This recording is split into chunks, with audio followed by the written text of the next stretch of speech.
سورۃ النور۔ اب یہاں 14 وہ جو صورتیں تھیں جو میں نے عرض کیا جو مکیات ہیں مسلسل، ان میں سے ایک سورہ حج کے بارے میں اور ایک سورہ رعد کے بارے میں بھی بعض لوگوں کا خیال ہے کہ وہ مدنی ہیں، لیکن واقعہ یہ ہے کہ جن کو بھی مکی اور مدنی صورتوں کے مزاج سے واقفیت ہو گئی ہے، جو اس کو پہچانتے ہیں، وہ جانتے ہیں کہ یہ سارا سلسلہ جو ہے مکیات کا ہے اور ان میں کوئی مدنی صورت نہیں ہے۔ کہیں کہیں کسی مدنی آیت کا شامل ہو جانا یہ بالکل علیحدہ بات ہے، لیکن یہ کہ اب ان 14 صورتوں کے بعد اب یہ ہے واحد صورت مدنی ہے اور یہ سورۃ النور ہے۔ یہ سن 6 کے آس پاس نازل ہوئی ہے، سن 6 ہجری، اور اس میں ایک بہت اہم واقعہ جو آیا ہے وہ حضرت عائشہ صدیقہ رضی اللہ تعالی عنہا پر جو تہمت لگائی تھی منافقین نے، اور اس میں سب سے بڑا رول تو تھا رئیس المنافقین عبداللہ ابن ابی کا، لیکن یہ کہ اور دوسرے منافقین بھی اور ان کے ساتھ ہی کچھ سادہ لوح مسلمان بھی اس فتنے میں کہیں شریک ہو گئے تھے، متاثر ہو گئے تھے، اور یہ کافی یوں سمجھیے کہ خود حضور صلی اللہ علیہ وسلم کے لیے بھی اور حضرت عائشہ صدیقہ کے لیے تو بہت ہی زیادہ تکلیف کا اور کرب کا یہ دور رہا ہے۔ بسم اللہ الرحمن الرحیم، سورۃ انزلناها وفرضناها وانزلنا فیها آیات بینات لعلکم تذکرون۔ یہ ایک سورت ہے، یہ انداز کسی اور سورت کا نہیں ہے، اس انداز میں اس کا آغاز، اور سورۃ نکرہ کو اگر تفخیم کے لیے مانا جائے تو یہ ایک عظیم سورت ہے جو ہم نے نازل کی ہے اور ہم نے اس کو لازم کیا ہے تم پر، فرض کیا ہے تم پر۔ وانزلنا فیہا آیات بینات، اور اس میں ہم نے اتنی بڑی روشن آیات نازل کی ہیں، لعلکم تذکرون، تاکہ تم یاد رکھو، تاکہ تم نصیحت اخذ کرو۔ اس سورہ مبارکہ کا جوڑا جو ہے وہ آپ کو 8 مکی صورتوں کے بعد پھر جا کر ملے گا، اور وہ ہے سورہ احزاب۔ ان دونوں میں بڑی گہری مناسبت ہے اور تقریباً حجم بھی برابر ہے، دونوں 9 رکوعوں پر مشتمل ہیں، اگرچہ اس کی آیات جو ہیں یہ چونکہ بعد میں نازل ہوئی ہے تو 9 رکوع 64 آیات میں ہے، وہاں 9 رکوع 73 آیات میں ہے، وہ پہلے نازل ہوئی، وہ سن 5 میں نازل ہوئی، یہ سن 6 میں نازل ہوئی، لیکن دونوں میں آیت نمبر 35 سورہ احزاب کی بھی سورہ نور کی بھی نہایت اہم ہے، ایمان کی حقیقت اور اسلام کی کیفیات کے بارے میں۔ الزانیۃ والزانی فاجلدوا من کل واحد منہما 100 جلدہ، زنا کرنے والی عورت ہو خواہ زنا کرنے والا مرد ہو، ہر ایک کو ان میں سے 100 کوڑے مارے جائیں۔ ولا تاخذکم بہما رأفۃ فی دین اللہ، اور تمہیں اللہ کے اس دین کے معاملے میں نہ روک دے کوئی شے ان کے اوپر مہربانی کے راستے سے، نہ تمہیں روک لے پکڑ لے، لا تاخذکم بہما، ان کے ساتھ نرمی اور ان کے ساتھ شفقت، فی دین اللہ، اللہ کے دین میں، یہ اللہ کا دین ہے، اللہ کی شریعت ہے، یہ اللہ کی حد ہے، اور اس حد کے اجراء میں کسی کی ہمدردی، کسی کے ساتھ تمہارا تعلق، تمہاری دل کی نرمی، تمہاری شفقت یہ کہیں آڑے نہ آ جائے۔ ان کنتم تؤمنون باللہ والیوم الآخر، اگر تم ایمان رکھتے ہو اللہ پر اور یوم آخر پر۔ یہ جو حد ہے یہ ہے اصل میں زانی زانیہ جو غیر شادی شدہ ہو اس کے لیے 100 کوڑے ہیں، یہ حد ہے جو قرآن میں آئی ہے۔ زانی اور زانیہ اگر شادی شدہ ہے تو اس کی حد قرآن میں نہیں ہے، لیکن وہ سنت رسول صلی اللہ علیہ وسلم سے ثابت ہے، اور شریعت اسلامی کا چونکہ جو اس کی سورسز ہیں، اس کی ایک بنیاد ہے اللہ کی کتاب، اور دوسری بنیاد جو انڈیپینڈنٹلی قرآن مجید سے آزاد ہو کر ایک مستقل بنیاد ہے، مستقل سورس ہے، وہ سنت رسول ہے صلی اللہ علیہ وسلم۔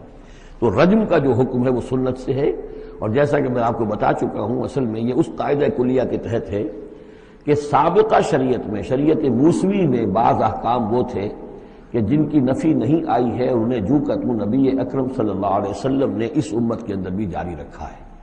ان میں سے یہ 2 حکم جو ہے بہت اہم ہیں، ایک قتل مرتد کا حکم ہے، اور دوسرے زانی اور زانیہ جو شادی شدہ ہو اس کے سنسار کیے جانے کا حکم ہے۔ وَلْيَشْهَدْ عَذَابَهُمَا طَائِفَةٌ مِّنَ الْمُؤْمِنِينَ، اور چاہیے کہ جب انہیں یہ حد جاری کی جا رہی ہو، سزا دی جا رہی ہو، تو اس وقت موجود رہیں اور دیکھیں کچھ لوگ اہل ایمان میں سے، یعنی یہ پبلک میں ہو، اس لیے کہ اصل میں جو فلسفہ ہے اسلام میں جو سزاؤں کا اور تعزیرات کا، حدود کا، وہ ڈیٹرنٹ کا ہے کہ ایسی سزا ہو کہ جس سے بہت سوں کو عبرت ہو جائے۔ اگر آپ نے علیحدہ جا کر کہیں کمرے کے اندر کسی کو پھانسی دے دی تو ٹھیک ہے، لوگوں کو پتہ چلا کہ مر گیا، ویسے بھی مر جاتے ہیں لوگ، حادثے میں مر جاتے ہیں، فوت ہو جاتے ہیں، لیکن یہ ہے کہ اگر سر عام دار پر لٹکایا گیا ہو تو اب کتنے لوگوں کو، دیکھنے والوں کو عبرت ہوگی اور ہوش ٹھکانے آ جائیں گے۔ تو یہ فلسفہ ہے اسلام کا کہ تاکہ ایک آدمی کو سزا دی جا رہی ہو تو ہزاروں کو اس سے عبرت آئے۔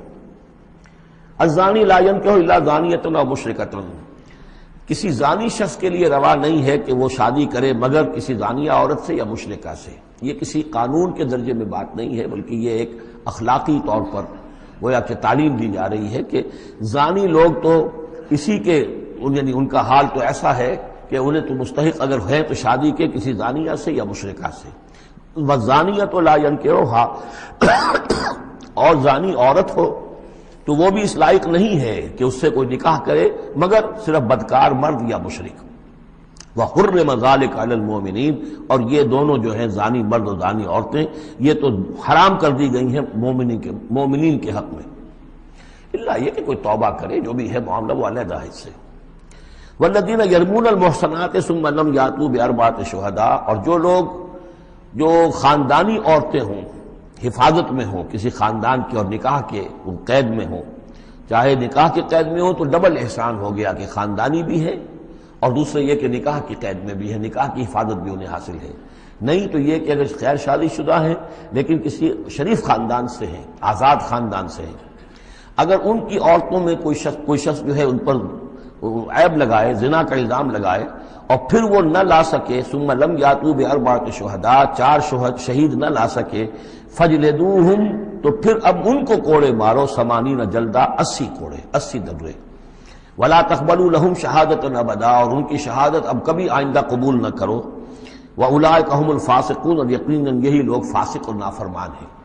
یعنی زنا کا الزام اگر لگایا جا رہا ہو تو پھر جو الزام لگانے والا ہے اسے 4 گواہ چشمدید پیش کرنے ہوں گے۔ اگر وہ 4 چشمدید گواہ پیش نہیں کر سکتا تو گویا کہ اب یہ قذف کہلائے گا کہ اس نے ایک الزام لگایا ہے جس کو ثابت نہیں کر سکا، لہذا اس جرم کی سزا 80 کوڑے، کتنے قریب چلا گیا ہے۔ اور اس میں حکمت یہ معلوم ہوتی ہے کہ اگر فرض کیجئے کسی معاشرے میں، مسلمان معاشرے میں کسی لوگوں سے غلطی ہو گئی ہے، اس غلطی کا چرچا نہیں ہونا چاہیے الا یہ کہ اس کے لیے ثبوت موجود ہو کہ اسے کیفر کردار تک پہنچایا جا سکے۔ اگر تو ثبوت اتنا ہے کہ سزا دی جا سکے تو ضرور، لیکن اگر نہ ہو تو خاموش رہو، ورنہ یہ کہ خامخواہ برائی کا چرچا ہو جائے گا جبکہ اس کا سد باب ممکن نہیں ہے، اس کی سزا دینی ممکن نہیں ہے، تو اس میں سکوت جو ہے وہ بہتر ہے۔ الا الذین تابوا، سوائے ان کے کہ جو توبہ کر لیں من بعد ذلک، اس کے بعد واصلحوا، اصلاح کر لیں، یعنی یہ کہ کبھی کسی زمانے میں ان سے یہ غلطی ہو گئی تھی، انہوں نے کوئی تہمت لگائی تھی زنا کی اور 4 گواہ پیش نہیں کر سکے، طویل عرصے تک جو ہے ان کی گواہی پھر کسی بھی اسلامی عدالت میں قبول نہیں کی گئی، لیکن بعد میں ان کی روش ایسی رہی ہے، رویہ ایسا رہا ہے، انہوں نے اصلاح کر لی ہے، توبہ کر لی ہے، اب وہ قابل اعتماد ہیں، تو یہ جو معاملہ ہے اس پر سے ختم ہو جائے گا، ان کی گواہی بعد میں قبول کی جا سکے گی۔ فإن اللہ غفور رحیم، تو اللہ غفور اور رحیم ہے۔ والذین یرمون ازواجہم ولم یکن لہم شہداء الا انفسہم، اب ایک خاص معاملہ آ رہا ہے کہ کسی شوہر نے اپنی بیوی کو دیکھا ہو زنا کرتے ہوئے، وہ الزام لگائے کہ میں نے دیکھا ہے اپنی بیوی کو زنا کرتے ہوئے، درحال ہے کہ اس کے پاس 3 اور گواہ نہیں ہیں، لیکن چونکہ یہ معاملہ ہے شوہر اور بیوی کا، اگر کسی اور عورت کا ہوتا تو اس کے اوپر 80 درے لگتے اس کو کہ اس نے الزام لگایا ہے، چاہے وہ چشمدید ہے، چاہے اس نے دیکھا ہے، لیکن 3 گناہ اور نہیں لا سکا، 3 گواہ نہیں لا سکا ہے تو درے لگیں گے 80۔ لیکن معاملہ کیونکہ بیوی کا ہے، اس کے لیے خاص قانون ہے، اس کو لعان کہتے ہیں۔ وہ یہ ہے کہ والذین یرمون ازواجہم، جو الزام لگائیں زنا کا اپنی بیویوں پر، ثم ولم یکن لہم شہداء، اور ان کے پاس گواہ موجود نہ ہو، الا انفسہم، سوائے ان کی اپنی جانوں کے، انہوں نے خود دیکھا ہے، فشہادۃ احدہم 4 شہادات باللہ، تو یہ ایک شخص کی گواہی بھی 4 گواہیاں شمار کی جائیں گی جبکہ وہ قسم کھائے اللہ کی، انہ لمن الصادقین، کہ وہ سچا ہے، حلفیہ بیان کرے۔ والخامسۃ، اور 5ویں بات یہ کہ وہ یہ کہے کہ ان لعنت اللہ علیہ ان کان من الکاذبین، کہ اگر میں جھوٹا ہوں تو مجھ پر اللہ کی لعنت ہو۔ 4 مرتبہ قسم کھا کر گواہی دینا گویا کہ وہ 4 گواہوں کی گواہی کے قائم مقام ہو جائے گا، جبکہ پھر وہ یہ بھی کہے کہ اگر میں جھوٹا ہوں تو اللہ کی لعنت مجھ پر ہو، لعنت اللہ علی الکاذبین ان کان من الکاذبین۔ وَيَدْرَؤْ عَنْهَا الْعَذَابَ، اب عورت کیا کرے گی جس کے اوپر اس کی بیوی جو ہے اس پر جو الزام لگایا گیا ہے، اگر وہ اس پر سے عذاب ٹل جائے گی سزا اور یہ حد عورت سے، ان تشہد اربع شہادات باللہ، کہ وہ بھی قسم 4 مرتبہ کھائے اللہ کی، انہ لمن الکاذبین، کہ یہ میرا شوہر جو مجھ پر الزام لگا رہا ہے جھوٹا ہے، اور والخامسۃ، اور 5ویں بات وہ یہ کہے ان غضب اللہ علیہا ان کان من الصادقین، کہ اگر میرا یہ شوہر اس الزام میں سچا ہے تو مجھ پر اللہ کا غضب آئے۔ اس انداز میں پھر یہ کہ عورت کے اوپر پھر حد جاری نہیں ہوگی، اور اگر شوہر کے 4 قسمیں کھا کر الزام لگانے اور پھر یہ کہ اللہ تعالیٰ کی لعنت اپنے اوپر طلب کرنے اگر جھوٹا ہو، اس کے بعد اگر بیوی خاموش رہتی ہے، وہ جوابی طور پر قسم نہیں کھاتی 4، اور نہ یہ کہتی ہے کہ اگر یہ سچا ہو تو مجھ پر اللہ کا غضب ہو، تو پھر اس پر حد جاری ہو جائے گی۔ لیکن اگر وہ بھی قسم کھا لے 4 قسمیں، اور یہ کہ ساتھ ہی یہ بھی کہے کہ اگر یہ سچا ہو اور واقعی اس کا الزام درست ہو مجھ پر، تو مجھ پر اللہ کا غضب نازل ہو جائے، تو پھر یہ کہ عذاب ٹل جائے گا، دنیا کی سزا اسے نہیں ملے گی۔ وَلَوْلَا فَضْلُ اللَّهِ عَلَيْكُمْ وَرَحْمَتُهُ، اور اگر اللہ کا فضل اور اس کی رحمت تمہارے شامل حال نہ ہوتی، وَأَنَّ اللَّهَ تَوَّابٌ رَحِيمٌ، تو گویا کہ یہاں پہ محذوف ہے کہ اگر اللہ کا فضل اور اس کی رحمت شامل حال نہ ہوتی تو تم بہت غلط راستے پر پڑ جاتے، تم کوئی بہت بڑا قدم اٹھا دیتے۔ وہ جو بھی واقعہ اب آگے آ رہا ہے یہ اس کے لیے تمہید ہے۔ وَأَنَّ اللَّهَ تَوَّابٌ حَكِيمٌ، یقیناً اللہ تعالیٰ بہت توبہ کا قبول فرمانے والا اور حکمت والا ہے۔ إِنَّ الَّذِينَ جَاءُوا بِالْإِفْكِ عُصْبَةٌ مِّنكُمْ، جن لوگوں نے یہ طوفان اٹھایا ہے، جن لوگوں نے تہمت تراشی ہے حضرت عائشہ صدیقہ رضی اللہ تعالی عنہا پر، یہ تمہارے ہی ایک گروہ ہے، تم ہی میں سے ہیں۔ لا تحسبوه شرا لکم، اسے تم اپنے لیے برا نہ سمجھو، بل ہوا خیر لکم، بلکہ یہ بھی تمہارے لیے خیر ہے۔ اس کے ذریعے سے اللہ تعالیٰ تمہارے سامنے اب اس ضمن میں ہدایات دے گا، قوانین بتا دے گا، شریعت کے جو احکام ہیں وہ نازل ہو رہے ہیں، اس کے لیے گویا کہ یہ واقعہ جو ہے ایک تقریب بن گیا، ایک ذریعہ بن گیا۔ واقعہ اچھی طرح نوٹ کر لیجئے کہ غزوہ بنی مستلق میں حضور سن 6 کا ہے یہ واقعہ، ہجری کا تشریف لے گئے تھے۔ جب وہاں سے واپس آ رہے تھے تو جہاں رات کو ایک جگہ پر قیام تھا، اور حضرت عائشہ صدیقہ جو ہے ایک ہودج میں علیحدہ ہوتی تھی، جیسے جس کو کہ اٹھا کر جو لوگ آتے تھے حمال وہ اٹھا کر اسے اونٹ پر رکھ دیتے تھے، اور جہاں پر پڑا ہوا وہ ہودج اونٹ پر سے اتار کر نیچے رکھ دیا۔ تو رات کو کہیں قضائے حاجت کے لیے نکلی، پیشاب وغیرہ کی حاجت ہوئی، وہ کہیں گئی، وہاں کچھ دیر لگ گئی، اور دیکھا واپس آ کر تو کہیں ہار اپنا گر گیا تھا، اس ہار کو دیکھنے کے لیے واپس گئیں۔ اتنی دیر میں وہ حمال آئے، اور حضرت عائشہ بہت دبلی پتلی تھیں، انہیں اندازہ نہیں ہوا کہ اس ہودج میں اس وقت ام المومنین موجود نہیں ہے۔ انہوں نے اٹھایا اور وہ کوچ کا وقت ہو گیا تھا، اونٹ کے اوپر رکھا اور قافلہ چل گیا۔ اب یہ آئیں واپس تو اب دیکھا کہ وہ تو قافلہ جا چکا، ہکا بکا کیا کریں، تنہا ہے، رات کا وقت ہے۔ اس وقت انہوں نے بڑی عقل مندی سے کام لیا کہ اب اگر میں قافلے کے پیچھے دوڑی چلی تو پتہ نہیں میں کسی غلط راستے پر مڑ جاؤں، اور پھر وہ تلاش بھی نہیں کر سکیں گے مجھے، تو بہتر یہ کہ میں یہیں پر بیٹھی رہوں، تاکہ انہیں جب بھی خیال ہوگا کہ اس ہودج کے اندر جو ہے ام المومنین عائشہ صدیقہ موجود نہیں ہے تو وہ تلاش میں پھر یہیں آئیں گے۔ تو وہاں بیٹھی ہوئی تھی، رات کا وقت تھا، نیند آ گئی، سو گئی، اس سے آپ کا چہرہ بھی کھل گیا۔ تو ایک صاحب تھے صحابہ میں سے صفوان ابن معطل، ان کی ڈیوٹی یہ ہوتی تھی کہ وہ لشکر کے پیچھے پیچھے چلتے تھے۔ لشکر چل رہا ہے تو ذرا فاصلے سے کہ کہیں کوئی گری پڑی چیز رہ گئی ہو، کہیں کوئی بیمار ہو وہ چل نہ پایا ہو لشکر کے ساتھ اور رہ گیا ہو پیچھے، تو پیچھے وہ دیکھ بھال کرتے ہوئے آتے تھے۔ انہیں دور سے نظر آیا کہ یہاں کوئی شے پڑی ہوئی ہے، گٹھڑی سی پڑی ہے کوئی، تو جا کر دیکھا، حضرت عائشہ کو پہچان لیا، اور وہ کہتے ہیں کہ میں نے اس لیے پہچان لیا کہ حجاب کی آیت کے نازل ہونے سے پہلے میں نے انہیں دیکھا تھا۔ حجاب کی آیت نازل ہوئی ہے سورہ احزاب میں، سورہ احزاب 1 سال پہلے نازل ہو چکی ہے، تو جب تک حجاب کی آیت نہیں آئی تھی، ظاہر بات ہے کہ وہاں پردہ نہیں تھا، کوئی نقاب نہیں اوڑھتی تھی خواتین، اور نہ امہات المومنین، لہذا پہچانتے تھے۔ تو وہ چونکہ چہرہ کھلا ہوا تھا ام المومنین کا، تو انہوں نے کہا انا للہ و انا الیہ راجعون، یہ الفاظ جو کہے تو حضرت عائشہ کی آنکھ کھل گئی، اور وہ پھر اٹھ کر بیٹھی، انہوں نے اپنا کپڑا درست کیا، لیکن پھر انہوں نے یہ کیا صفوان ابن معطل نے کہ اپنا اونٹ بٹھا دیا خاموشی کے ساتھ، حضرت عائشہ اس پر سوار ہو گئی، اور وہ آگے اس کی وہ نکیل پکڑ کر وہ چلتے گئے اور قافلے میں پہنچ گئے۔ وہاں عبداللہ ابن ابی نے شور مچا دیا کہ خدا کی قسم تمہارے نبی کی یہ بیوی جو بچ کر نہیں آئی، یہ مطلب یہ کہ یہ تو اب یہ معاملہ جو رہا ہے، تنہائی رہی ہے، علیحدہ رہے ہیں، تو گویا کہ زنا کا معاملہ ہو گیا ہے۔ یہ اس کی جو بھی اس کی گندی سوچ تھی، ظاہر بات ہے کہ مکھی تو گندگی پر بیٹھتی ہے، اس کو تلاش رہتی ہے گندگی کی، اس کے لیے تو یہ ایک موقع مل گیا اسکینڈل اٹھانے کا۔ یہ اسکینڈل بڑھتے بڑھتے ایک طوفان بن گیا، اور اس میں بعض جو ہیں بہت ہی مخلص لوگ بھی، حضرت حسان ابن ثابت رضی اللہ تعالیٰ عنہ جو دربار نبوی کے گویا کہ سرکاری شاعر تھے، ان کا بھی معاملہ اس کے اندر ایسا ہو گیا کہ وہ بھی ملوث ہو گئے۔ تو یہ ہے واقعہ افک کا۔ لیکن اس کے بعد قرآن مجید میں پھر یہ آیات نازل ہوئی، اللہ تعالیٰ نے برات کر دی، اور پھر یہ کہ ان کی پاک دامنی اور پاک بازی جو ہے وہ ثابت ہو گئی، اور اس کے بعد یہ معاملہ رفع دفع ہو گیا۔ ان الذين جاءوا بالافك عصبة منكم لا تحسبوه شرا لكم بل هو خير لكم لكل امرئ منهم ما اكتسب من الاثم، اس میں جس شخص نے بھی جو گناہ کمایا ہے وہ اس کو مل جائے گا، اس کے حصے میں درج ہو جائے گا۔ والذی تولى کبرہ، اور جس نے اس کا سب سے بڑا حصہ وصول کیا، یہ ہے عبداللہ ابن ابی، جس نے اسکینڈل اٹھایا اور اسے بڑی قوت کے ساتھ، شدت کے ساتھ پھیلایا۔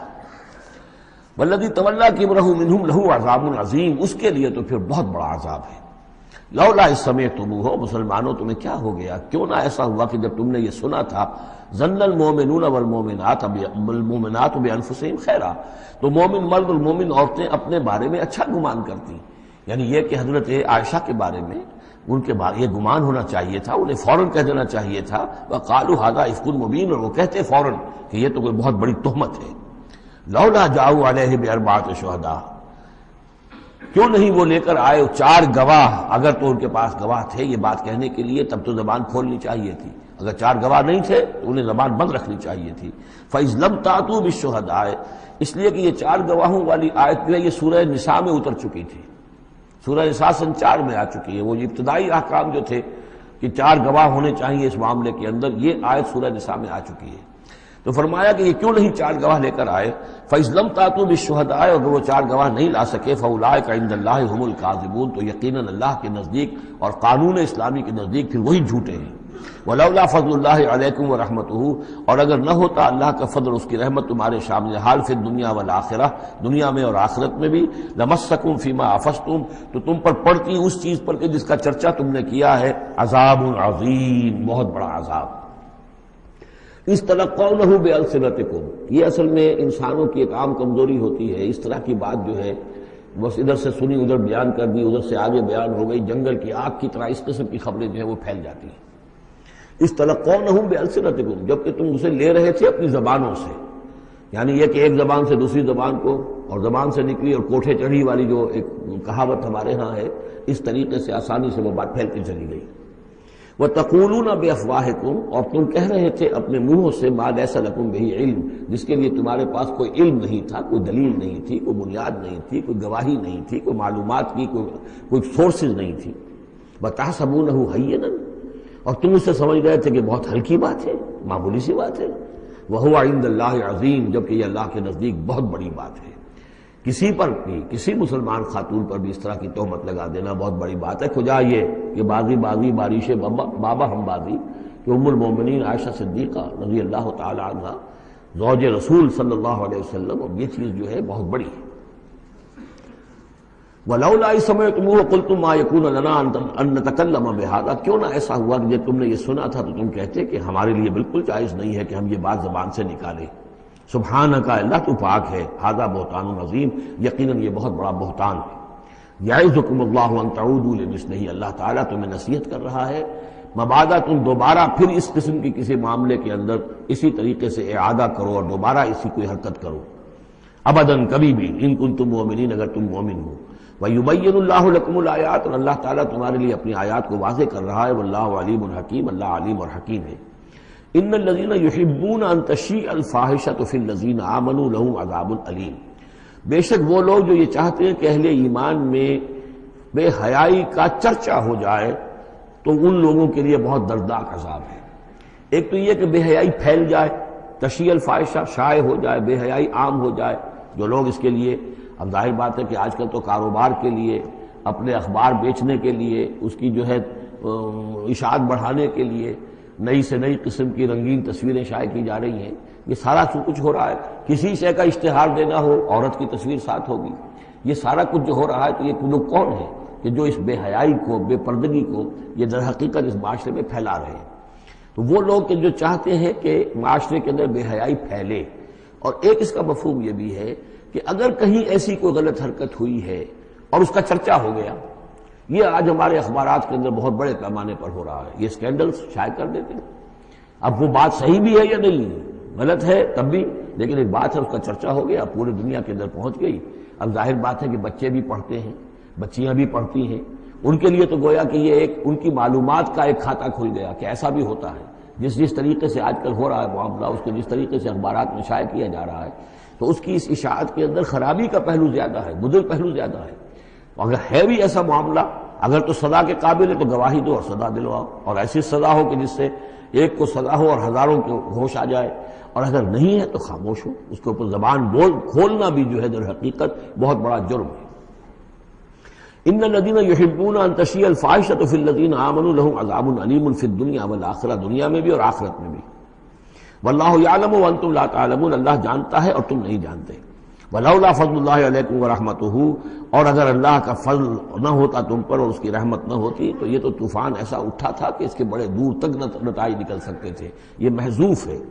وان اللہ رؤوف الرحیم، تو اللہ بہت رؤوف ہے اور رحیم ہے۔ یا ایھا الذین آمنوا لا تتبعوا خطوات الشیطان، اہل ایمان شیطان کے نقش قدم کی پیروی نہ کرو۔ ومن یتبع خطوات الشیطان، جو کوئی بھی شیطان کے نقوش پا کی پیروی کرے گا، فإنہ یأمر بالفحشاء والمنکر، تو شیطان تو اسے حکم دے گا، وہ تو حکم دیتا ہے بے حیائی کا اور منکر کا، بری بات کا۔ ولولا فضل اللہ علیکم ورحمتہ، اور اگر نہ ہوتا اللہ کا فضل اور اس کی رحمت تمہاری شامل حال، ما زکا منکم من احد ابدا، تم میں سے کوئی ایک انسان بھی کبھی پاک نہ ہو سکتا۔ اللہ تعالیٰ کا فضل ہے، اللہ کی رحمت ہے، ایک شخص سے غلطی ہو جاتی ہے، اللہ پردہ پڑا رہنے دیتا ہے تو اس کے اندر اصلاح کا مادہ پیدا ہو جاتا ہے۔ ایک دفعہ آدمی ننگا ہو جائے تو پھر ڈھیٹ ہو جاتا ہے۔ اس سے یہ کہ اللہ تعالیٰ جو ہے ان چیزوں کے اندر اس کی بڑی حکمت ہے کہ اگر کوئی غلطی ہو گئی ہے فوراً نہیں پکڑتا، وہ اس کو مہلت دیتا ہے، اصلاح کرے۔ ولولا فضل اللہ علیکم ورحمتہ، اگر نہ ہوتا اللہ کا فضل تم پر اور اس کی رحمت، ما زکا منکم من احد ابدا، تم میں سے کوئی بھی کبھی نیک اور پارسا نہ بن سکتا اور پاک نہ ہو سکتا۔ ولکن اللہ یزکی من یشاء، بلکہ یہ تو اللہ تعالیٰ ہی پاک کرتا ہے جس کو چاہتا ہے۔ واللہ سمیع علیم، اللہ سمیع علیم ہے۔ ولا یأتل اولو الفضل منکم والسعة ان یؤتوا اولی القربى والمساکین والمہاجرین فی سبیل اللہ۔ اس آیت کی بھی شان نزول ہے کہ حضرت ابو بکر صدیق رضی اللہ تعالیٰ عنہ کے ایک یا تو بھانجے تھے یا خالہ زاد بھائی تھے، حضرت مصطح۔ یہ حضرت مصطح جو ہے غریب آدمی تھے، اور حضرت ابو بکر ان کی مدد کیا کرتے تھے، پیسے سے، مال سے ان کی ضرورت جو ہے پوری کرتے تھے۔ لیکن یہ مصطح بھی اس میں شریک ہو گئے۔ حضرت عائشہ صدیقہ رضی اللہ تعالیٰ عنہ پر جو تہمت کا معاملہ چلا، تو حضرت ابو بکر کو جب معلوم ہوا کہ مصطح بھی اس معاملے کے اندر شریک ہے، تو پھر غصے میں آ کے ان کا قسم کھا لی کہ میں اب اس کے ساتھ کبھی کوئی بھلائی نہیں کروں گا، اس نے اتنی بڑی غلطی کی ہے، اور اس معاملے کے اندر میری بیٹی کا معاملہ ہے، اور اس میں اس کو یہ خیال نہیں آیا کہ میں اس کے ساتھ کتنا کچھ احسان کرتا ہوں، اور اس کے اندر جو ہے وہ خود بھی شریک ہو گیا۔ اس پر اللہ تعالیٰ کی طرف سے گرفت آ رہی ہے کہ نہیں ابو بکر یہ ٹھیک نہیں ہے، جو بھی اس سے غلطی ہوئی، لیکن تم جو نیک کام کر رہے تھے اس کا کیوں قسم کھاتے ہو کہ اس کے اندر تم مدد نہیں کرو گے۔ ولا یأتل اولو الفضل منکم، اور نہ قسم کھائیں جو فضل والے ہیں، درجے والے ہیں تم میں سے، جن میں اللہ نے فضیلت دی ہے، نیکی میں بھی، ایمان میں بھی فضیلت دی ہے، دولت میں بھی فضیلت دی ہے، وسعت، اور جنہیں کشادگی دی ہے، مال کی کشادگی دی ہے، ان یؤتوا اولی القربى، کہ وہ کوئی صلہ رحمی کریں اپنے قرابت داروں کے ساتھ، کچھ دیں، مال اور صدقہ و خیرات دیں اپنے قرابت داروں کو، والمساکین والمہاجرین، اور محتاجوں کو اور وطن چھوڑنے والے مہاجرین کو، فی سبیل اللہ، اللہ کی راہ میں۔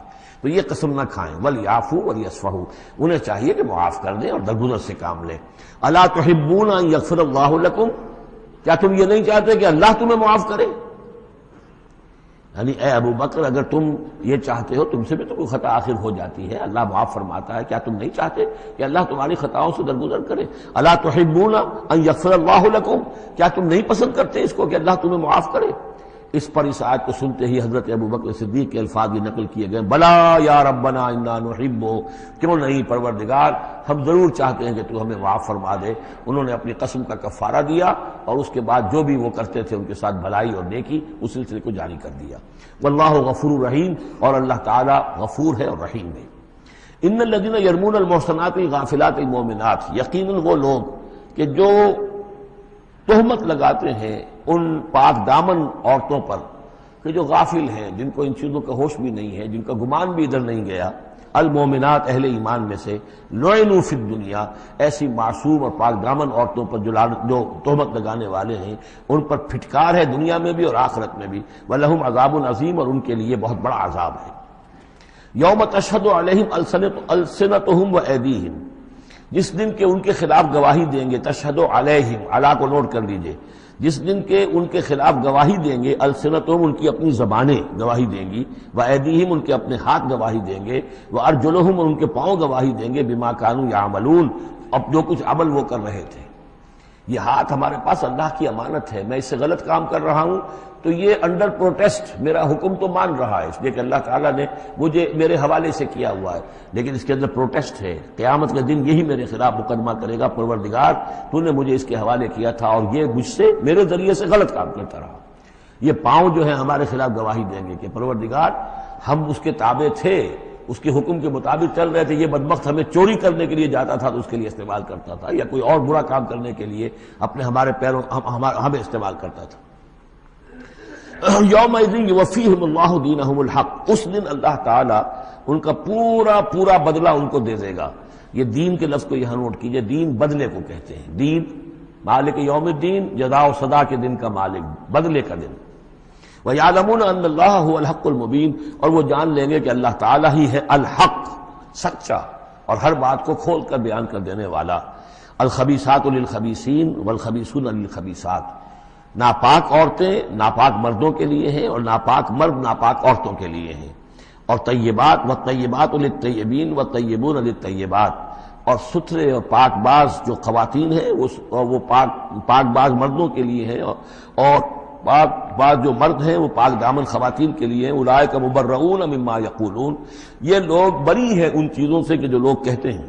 لہم مغفرۃ ورزق کریم، ان کے لیے مغفرت ہے اور رزق کریم ہے۔ یہ دونوں آیات جو ہیں در حقیقت اخلاقی تعلیم کی نوعیت کی ہیں کہ اتنی اخلاق کی حس معاشرے کے اندر رہے کہ جس کے ساتھ کوئی بدنامی کا معاملہ ہو جائے پھر وہ خود محسوس کرے کہ میں آئسولیٹ ہو کر رہ گیا ہوں یا رہ گئی ہوں اس معاشرے کے اندر، یہ معاشرے کے اندر یہ عام روش پیدا ہو جائے۔ جیسے کہ پہلے آیا تھا وہ اس کے اندر بھی یہی بات تھی کہ زانی نکاح نہ کرے مگر کسی زانیہ سے یا کسی مشرکہ سے، وہ اس لائق نہیں ہے کہ اس کے نکاح میں کوئی مسلمان خاتون آئے پاک دامن اور عفت والی۔ اس طرح زانیہ جو ہے اس سے کوئی نکاح نہ کرے سوائے مشرک کے، یہ قانونی چیزیں نہیں ہیں، جیسا کہ میں نے عرض کیا یہ اخلاقی، تاکہ ایک نفرت پیدا ہو زنا سے، بدکاری سے۔ اسی طریقے سے معاشرے کے اندر ایک عام فضا، ایک حس ایسی پیدا ہو جائے کہ جس میں جو لوگ بھی ایسی گراوٹوں میں مبتلا ہوں وہ خود اپنی آنکھوں میں ذلیل ہو کر رہ جائیں۔ یا ایھا الذین آمنوا لا تدخلوا بیوتا غیر بیوتکم حتی تستأنسوا، اب اس حوالے سے بہت سے جو احکام آ رہے ہیں، یہ سورہ نور اور سورہ احزاب ان دونوں میں معاشرتی احکامات ہیں۔ معاشرتی احکامات میں خاص طور پر وہ جو ایک آیت آئی ہے سورہ بنی اسرائیل میں، وَلَا تَقْرَبُوا الزِّنَا إِنَّهُ كَانَ فَاحِشَةً وَسَاءَ سَبِيلًا، اس زنا کا سد باب کرنے کے لیے اسلام کے معاشرتی نظام میں بہت دور دور تک اقدامات کیے گئے ہیں۔ قریب مت جاؤ زنا کے، یعنی زنا کو ایریڈیکیٹ کرنا معاشرے میں یہ ایک بہت بڑا آبجیکٹو ہے، اور اس کے لیے دور دور تک اقدامات، مثلا پردہ ہے، ستر ہے، لباس کے احکام دیے گئے ہیں۔ معاشرہ جو ہے ہمارا جو ہے وہ مکسڈ سوسائٹی نہ ہو، مخلوط معاشرہ نہ ہو، مردوں کی ذمہ داریاں علیحدہ ہیں، عورتوں کی علیحدہ ہیں، معاشرہ جو ہے سیگریگیٹڈ ہو، مردوں اور عورتوں کے درمیان اختلاط نہ ہو۔ یہ ساری چیزیں کس کے لیے؟ یہ اسی لیے ہے کہ یہ در حقیقت اس قدر شدید کشش ہے مرد اور عورت کے اندر، یہ اللہ نے جو دو جنسیں بنائی ہیں، اور اس میں یقیناً جو سیکس کا معاملہ اتنا پورٹنٹ موٹیو ہے کہ اس کو اگر پوری طریقے سے جیسے گھوڑا بہت منہ زور ہو تو اسے بہت باندھ کر رکھنا پڑے گا اور بڑا اس کو کنٹرول کرنے کے لیے محنت کی ضرورت ہے، اسی طریقے سے اس سیکس کو ڈسپلن کرنا اور صحیح انداز میں اس کو جو ہے ہارنس کرنا، اور اس کے لیے یہ ہے کہ غلط راستوں سے اس کو بچانا، اس کے لیے بڑے دور دور تک احکام دیے گئے، اور یہ پورا معاشرتی نظام اسلام کا اسی بنیاد پہ اب قائم ہے۔ اب اسی میں سے مثلاً یہ گھر کی پرائیویسی بھی ہے، ایک گھر ہے، گھر میں ایک شوہر ہے، اس کی بیوی ہے، اب آپ فوراً چلے گئے سیدھے گھر کے اندر؟ نہیں، اہل ایمان مت داخل ہوا کرو گھروں میں اپنے گھروں کے سوا، حتیٰ تستانسوا، یہاں تک کہ بول چال کر لو، اجازت لے لو، وتسلموا علی اہلہا، اور اذن لینے کی اس وقت جو ہوتی تھی شکل وہ یہی کہ جا کر دروازے پر کہو السلام علیکم، معلوم ہوا کہ کوئی صاحب ہیں کہ جو آئے ہیں ملنا چاہتے ہیں اور اندر آنا چاہتے ہیں. اب اس کے بعد یہ کہ وہ اپنی آئیڈینٹی دیں اور پھر ان کو آنے کی اجازت دی جائے، یہ نہیں کہ بے دھڑک چلے جا رہے ہیں. ذالکم خیر لکم لعلکم تذکرون، یہی تمہارے لیے بہتر ہے تاکہ تم نصیحت حاصل کرو. فإن لم تجدوا فيها أحدا فلا تدخلوها، اگر اس گھر میں کوئی نہ ہو تو پھر اس میں داخل مت ہو. حتیٰ یؤذن لکم، یہاں تک کہ تمہیں اجازت دی جائے. جو گھر کا مالک ہے وہ اگر اجازت دے کہ ہاں میرا گھر اس وقت خالی ہے تم اس میں جا سکتے ہو، ورنہ یہ کہ خالی گھر کے اندر جہاں کوئی نہیں ہے داخلے کی اجازت نہیں ہے. وَإِن قِيلَ لَكُمْ، اور اگر کہا جائے تم سے ارجعوا، چلے جاؤ، لوٹ جاؤ، اس وقت میں ملنے کے لیے تیار نہیں ہوں یا میں اپنی کسی مشغولیت میں ہوں، فارجعوا، تو لوٹ جاؤ. اب دیکھیے یہ آداب ہیں. ہمارے ہاں یہ ہے کہ آپ پہنچ گئے، نہ ٹائم لیا ہوا ہے نہ پہلے سے طے ہے، آپ سمجھتے ہیں کہ مجھے ریسیو کرنا اس کا فرض ہے، کیوں نہیں ملا؟ اس نے انکار کر دیا تو اس کا مطلب یہ کہ بڑا متکبر ہے اور بہت یہ جو ہے شخص جو ہے، یہ نہیں. اگر تو آپ وقت طے کر کے گئے ہیں تو اس کا فرض ہے کہ وہ آپ کو ریسیو کرے اور آپ کو وقت دے. لیکن اگر آپ اچانک چلے گئے ہیں تو آپ کو اس کی پرائیویسی پر آپ جو ہے حملہ آور نہیں ہو سکتے. وہ اپنے کس کام میں ہے، کس مشغولیت میں ہے، اس کی کیا اہمیت ہے، آپ تو اس کو نہیں جانتے. اگر وہ گھر والا کہہ دیتا ارجعوا، وَإِن قِيلَ لَكُمْ ارْجِعُوا فَارْجِعُوا، تو لوٹ جاؤ. ہوا اذکیٰ لکم، یہی تمہارے لیے زیادہ پاک ہے، پاک بازی کا معاملہ. واللہ بما تعملون علیم، اور جو کچھ تم کر رہے ہو اللہ اس سے واقف ہے. لیس علیکم جناح ان تدخلوا بیوتا غیر مسکونۃ، اس میں کوئی حرج نہیں ہے کہ تم داخل ہو جایا کرو ایسے گھروں میں کہ جن میں سکونت نہیں ہے، جس میں کوئی لوگ رہتے نہیں ہیں، ریزیڈینشل نہیں ہے. اب گوڈاؤنز ہیں، اب ایسا تو نہیں کہ گوڈاؤنز میں آپ نہیں جا سکتے، سامان پڑا ہوا گودام ہے آپ جا سکتے. فیہا متاع لکم، اس میں تمہارا سامان ہے، تو یہ وہی گودام والی بات ہو گئی. واللہ یعلم ما تبدون وما تکتمون، اور اللہ جانتا ہے جو تم ظاہر کرتے ہو جو کچھ تم چھپاتے ہو. یعنی قانون کی اصل روح کو دیکھنا چاہیے کہ یہ جو روکا جا رہا ہے کہ گھروں میں داخل نہ ہو، تو یہ اصل میں جو پرائیویسی ہے گھر کی اور فیملی کی، اصل میں اس کو ملحوظ خاطر رکھا جا رہا ہے. نہ یہ کہ آپ کہیں کہ صاحب ہم گودام میں بھی داخل نہیں ہو سکتے جب تک یہ پرمیشن جو لکھی ہوئی ہے وہ ہمیں مل نہ جائے. قل للمؤمنین یغضوا من ابصارہم، اہل ایمان سے یہ کہیے اے نبی کہ وہ اپنی نگاہوں کو ذرا نیچا رکھا کریں. وَيَحْفَظُوا فُرُوجَهُمْ، اور اپنی شرمگاہوں کی حفاظت کریں. ذَلِكَ أَزْكَىٰ لَهُمْ، یہی ان کے لیے زیادہ پاکیزہ ہے اور زیادہ بہتر ہے. ان اللہ خبیر بما یصنعون، یقیناً اللہ تعالیٰ باخبر ہے اس سے کہ جو وہ کر رہے ہیں. وَقُل لِّلْمُؤْمِنَاتِ يَغْضُضْنَ مِنْ أَبْصَارِهِنَّ، اسی طرح مومن عورتوں سے بھی کہہ دیجئے وہ بھی اپنی نگاہیں نیچی رکھا کریں. وَيَحْفَظْنَ فُرُوجَهُنَّ، اور وہ بھی اپنے سطر کو پوری طریقے سے ملحوظ رکھیں اور اپنی شرمگاہوں کی حفاظت کریں. وَلَا يُبْدِينَ زِينَتَهُنَّ، اور انہیں نہیں چاہیے کہ وہ اپنی زینت اور سنگھار کو ظاہر کریں. إِلَّا مَا ظَهَرَ مِنْهَا، سوائے اس کے کہ جو از خود ظاہر ہو جائے. وَلْيَضْرِبْنَ بِخُمُرِهِنَّ، اور چاہیے کہ وہ اپنے گریبانوں کے اوپر اپنی اوڑھنیوں کے بکل مار لیا کریں. بِخُمُرِهِنَّ عَلَى جُيُوبِهِنَّ، یہ خمرہن جمع ہے خمار کی، خمار کہتے ہیں اوڑھنی. ایک دوسرا لفظ جو ہے وہ آئے گا سورہ احزاب میں، ان دونوں الفاظ کو علیحدہ علیحدہ رکھیے. تو یہ ہے کہ اپنے گریبانوں کے اوپر، گویا کہ یہ بھی پرانا ہمیشہ سے لباس، عورت کے لباس میں اوڑھنی بھی تھی اور عورت کے لباس میں چادر بھی تھی. چادر وہ لے کر نکلتی تھی جب گھر سے باہر جاتی تھی، اور اوڑھنی وہ رکھتی تھی جبکہ گھر کے اندر ہوتی تھی. یہی جو ہماری تہذیب کے اندر ہے، یہ عرب کی تہذیب میں پہلے بھی تھا. چہرے کا پردہ نہیں تھا عرب میں، چادر وہ لے کے جاتی تھی تو چادر اپنے اوپر ڈالتی تھی. اور مرد بھی چادر کے بغیر نہیں ہوتے تھے، نہ کوئی مرد بغیر چادر کے نہ عورت، بلکہ چادر ہی سے ایک شخص کا رتبہ معین ہوتا تھا. کسی کی چادر بڑی شاندار ہے، دوشالہ اوڑھا ہوا ہے، بہت قیمتی ہے، تو وہ بڑا آدمی ہے، وہ سردار ہے. کسی کے بیچارے کی جو ہے معمولی سی چادر ہے. اور اسی لیے اس حدیث میں آتا ہے کہ جو شخص تکبر کرتا ہے، الکبر ردائی، تکبر جو ہے وہ تو میری چادر ہے. اور یہ عرب میں یہ بڑا کسی شخص کی توہین کرنی ہوتی تھی، اس کی چادر گھسیٹتے تھے، گویا کہ اس کی عزت جو ہے اس کو کھینچ لیا ہے. تو اللہ فرماتا ہے کہ جو تکبر کرتا ہے وہ گویا میری چادر گھسیٹ رہا ہے میرے کندھے سے. اس درجے جو ہے اللہ تعالیٰ جو ہے اس میں اپنی توہین محسوس کرتا ہے. تو وہ اپنی ان اوڑھنیوں کے بکل مار لیا کریں اپنے گریبانوں پر. یعنی یہ کہ یہ انسان کے لیے، عورت کے لیے، یہ اس کی زینت کا ایک بہت بڑا حصہ ہے. اس کی جو بھی چھاتی ہے اس کے لیے ایک اضافی کرتا اس نے پہنا ہوا ہے، لیکن کرتے کے اوپر مزید جو ہے یہ ایک بکل اس کی اوڑھنی کا ہو. وَلَا يُبْدِينَ زِينَتَهُنَّ، اس کے سینے کے اوپر یہ اضافی ہو جائے گا. وَلَا يُبْدِينَ زِينَتَهُنَّ، اور نہ وہ ظاہر کریں اپنی زینت کو.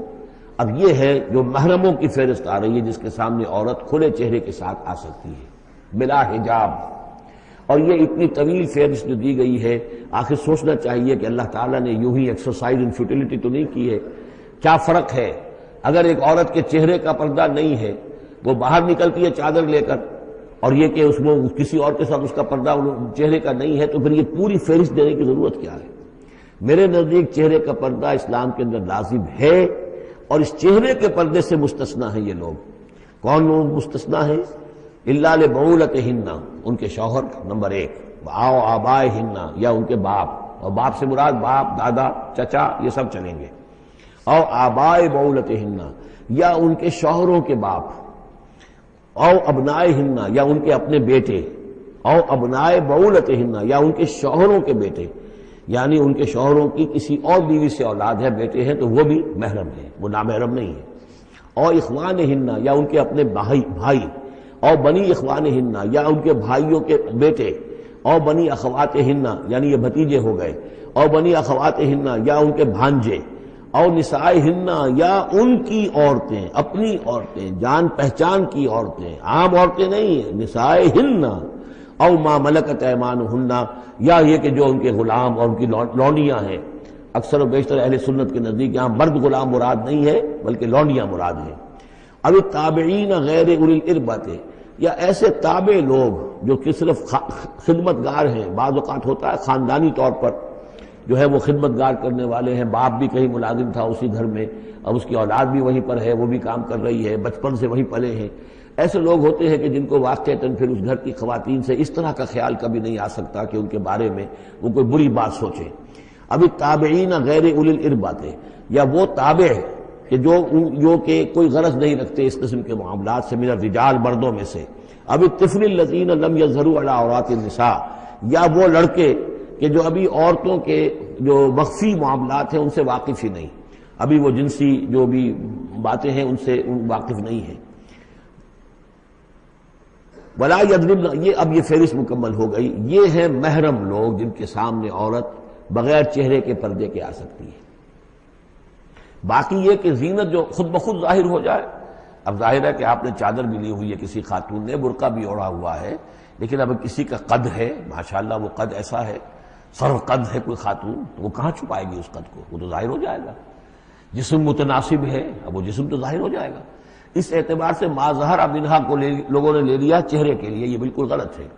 چہرے کا تو پردہ میرے نزدیک لازم ہے، اور یہ کہ باقی یہ کہ ان کے سامنے چہرے کے سمیت عورت آ سکتی ہے۔ باقی عورت جو ہے اپنے بیٹے کے سامنے بھی سوائے 3 اعضاء کے اور نہیں کھول سکتی، اپنے بھائی کے سامنے بھی نہیں کھول سکتی۔ چہرہ، یہ ہاتھ پونچھوں سے نیچے، اور پیر ٹخنوں سے نیچے، یہ جو 3 اعضاء ہیں یہ وہ ہیں کہ جس کو عورت نے یہ کھلے رکھ سکتی ہے، اپنے وہ بیٹے کے سامنے بھی، بھائی کے سامنے بھی، اور جو بھی رشتے گرائے گئے ہیں۔ لیکن یہ کہ اس سے آگے پھر جو ہے معاملہ وہ پھر شوہر کا ہے، اس سے آگے یعنی لباس کا معاملہ جو ہے جس سے کہ عورت جو ہے وہ آزاد ہوگی، وہ صرف شوہر کے لیے۔ وَلَا يَضْرِبْنَ بِأَرْجُلِهِنَّ لِيُعْلَمَ مَا يُخْفِينَ مِنْ زِينَتِهِنَّ، اور نہ یہ ایسا ہو کہ وہ اپنے پاؤں مار کر چلیں، کوئی زیور جو ہے پاؤں میں پہنا ہوا اس کی جھنکار ہو تاکہ لوگوں جو ہے ادھر متوجہ ہو جائیں۔ لِيُعْلَمَ مَا يُخْفِينَ مِنْ زِينَتِهِنَّ، تاکہ لوگوں کے علم میں آ جائے کہ کیا انہوں نے چیز چھپائی ہوئی ہے اپنی زینت میں سے، کیا زیورات پہنے ہوئے ہیں۔ وَتُوبُوا إِلَى اللَّهِ جَمِيعًا أَيُّهَا الْمُؤْمِنُونَ، اور اے اہل ایمان سب کے سب مل کر اللہ کی جناب میں توبہ کرو، لَعَلَّكُمْ تُفْلِحُونَ، تاکہ تم فلاح پاؤ۔ وَأَنكِحُوا الْأَيَامَ مِنكُمْ، اور دیکھو اپنی بیواؤں کی شادیاں کر دیا کرو۔ وَالصَّالِحِينَ مِنْ عِبَادِكُمْ، یہ بھی اب ایک بہت اہم ہے بات۔ ہندوانہ ہمارا معاشرہ جو ہے وہ بیوہ کی شادی جو ہے وہ تو جائز بھی نہیں سمجھتا، یا بہت ہی یوں سمجھیے کہ اس کے نزدیک بہت ہی ناپسندیدہ بات ہے، اور ہمارے ہاں بھی یہ ہو گیا ہے۔ حالانکہ یہاں حکم ہے انکحوا الایام منکم، بیواؤں کی شادیاں کر دیا کرو۔ والصالحین من عبادکم و امائکم، اور تمہاری جو بانیاں ہوں، غلام ہوں، ان میں سے بھی جو سمجھدار ہوں، جن کے کردار کے بارے میں تمہیں اعتماد ہو، ان کی بھی شادیاں کر دیا کرو۔ ایک کی کنیز ہے، ایک کا غلام ہے، ان کی شادی ہو جائے۔ اب ظاہر بات ہے وہ کنیز جو ہے اپنے آقا کے، اب اس کے ساتھ وہ تمتع نہیں کر سکے گا، اس لیے کہ اس نے اجازت دے دی ہے کہ اس کی کنیز کی شادی ہو گئی ہے کسی غلام کے ساتھ۔ وَالصَّالِحِينَ مِنْ عِبَادِكُمْ وَإِمَائِكُمْ إِنْ يَكُونُوا فُقَرَاءَ، اگر وہ فقیر ہوں گے، مہر وغیرہ دینے کی ان کے اندر ہمت نہیں ہے، صلاحیت نہیں ہے، يُغْنِهُمُ اللَّهُ مِنْ فَضْلِهِ، تو ہو اللہ تعالیٰ ہو سکتا ہے کہ ان کو اپنے فضل سے غنی کر دے۔ واللہ واسع علیم، اللہ واسع بہت سمائی رکھنے والا، کشائش والا، کشادگی والا اور جاننے والا ہے۔ یعنی یہ بھی ہے کہ کسی وقت انسان سوچے کہ اگر میں شادی کروں گا تو وہ بھی اپنی قسمت ساتھ لے کر آئے گی، کیا پتہ کہ میرے اس وقت حالات جو ہیں اگر کچھ خراب بھی ہیں تو اللہ تعالیٰ اس کی قسمت سے، اس کے حوالے سے وہ اللہ تعالیٰ میرے لیے رزق کا دروازہ کھول دے۔ وَلْيَسْتَعْفِفِ الَّذِينَ لَا يَجِدُونَ نِكَاحًا، اور جو لوگ نکاح کی قدرت بالکل نہ رکھتے ہوں، شادی کر ہی نہ سکتے ہوں، کچھ بھی نہ ہو ان کے پاس، نہ کوئی گھر ہو جس میں کہ اپنی بیوی کو رکھ سکیں، نہ کوئی نان نفقے کا سامان ہو، نہ کوئی مہر دے سکیں، وَلْيَسْتَعْفِفْ، تو انہیں چاہیے کہ وہ اپنی عفت کی حفاظت کریں، پوری طریقے سے اپنے اس جو جنسی جذبے کو کنٹرول کریں۔ الَّذِينَ لَا يَجِدُونَ نِكَاحًا حَتَّى يُغْنِيَهُمُ اللَّهُ مِنْ فَضْلِهِ، یہاں تک کہ اللہ تعالیٰ انہیں اپنے فضل سے غنی کر دے۔ وَالَّذِينَ يَبْتَغُونَ الْكِتَابَ مِمَّا مَلَكَتْ أَيْمَانُكُمْ فَكَاتِبُوهُمْ، اور تمہارے غلاموں میں سے جو تمہارے ساتھ چاہیں مکاتبت کرنا۔ یہ مکاتبت کا قاعدہ یہ تھا کہ غلام یہ طے کرتا تھا کہ جناب میں آپ کو اتنے لاکھ درہم دے دوں گا، اتنی مدت کے اندر اندر آپ مجھے آزاد کر دیجئے، تو یہ معاہدہ ہو گیا، اب وہ آزاد ہو گیا، لیکن آزادی اسی میں ہے کہ اسے وہ رقم اتنی عرصے کے اندر ادا کرنی ہے، وہ کمائے گا، محنت کرے گا، کوشش کرے گا اور وہ رقم ادا کر دے گا، یہ مکاتبت تھی۔ تو جو بھی تمہارے غلاموں میں سے مکاتبت چاہیں، مما ملکت ایمانکم فکاتبوہم، تو یہ مکاتبت کر لیا کرو۔ قرآن مجید نے وہ تمام راستے کھولے ہیں کہ جن سے غلاموں کی آزادی کا جو ہے آسانی کے ساتھ تدریجاً سہج انداز کے اندر ان کی غلامی کا جو ہے سلسلہ ختم ہو کر آزادی کی طرف راستہ کھل جائے۔ فَقَاتِبُوهُمْ إِنْ عَلِمْتُمْ فِيهِمْ خَيْرًا، اگر تم دیکھ رہے ہو ان کے اندر کہ خیر ہے، بھلائی ہے، واقعتاً یہ شخص اعتماد کیا جا سکتا ہے، یہ بھاگ نہیں جائے گا اور یہ جو بھی کرنا چاہ رہا ہے معاہدہ اس کو پورا کرنے کی اس کی نیت ہے۔ وَآتُوهُمْ مِن مَالِ اللَّهِ الَّذِي آتَاكُمْ، پھر ایسے لوگوں کو جنہوں نے مکاتبت کی ہو تم بھی مال دیا کرو، جو اللہ کا مال تمہارے پاس اللہ نے تمہیں دیا ہے، یعنی لوگ مدد بھی کریں اس کی تاکہ وہ اپنی اس رقم کو جلد از جلد ادا کر کے اور وہ پھر آزاد ہو جائے۔ وَلَا تُكْرِهُوا فَتَيَاتِكُمْ عَلَى الْبِغَاءِ، اور دیکھو اپنی باندیوں کو، چھوکریوں کو، یہ جو وہاں پہ باندیاں کنیزیں ہوتی تھی انہیں بدکاری پر مجبور نہ کرو۔ ان اردنا تحسنا، اگر وہ چاہیں کہ وہ پاک دامن رہیں، وہ کسی قلعے میں رہیں، اور ان سے چونکہ یہ بھی رواج وہاں تھا، ان باندیوں سے پھر وہ پیشہ کراتے تھے۔ اب یہ اصل میں اصلاح ہو رہی ہے اس معاشرے کی، اور اس کے اندر ان چیزوں کو رفتہ رفتہ روکا جا رہا ہے۔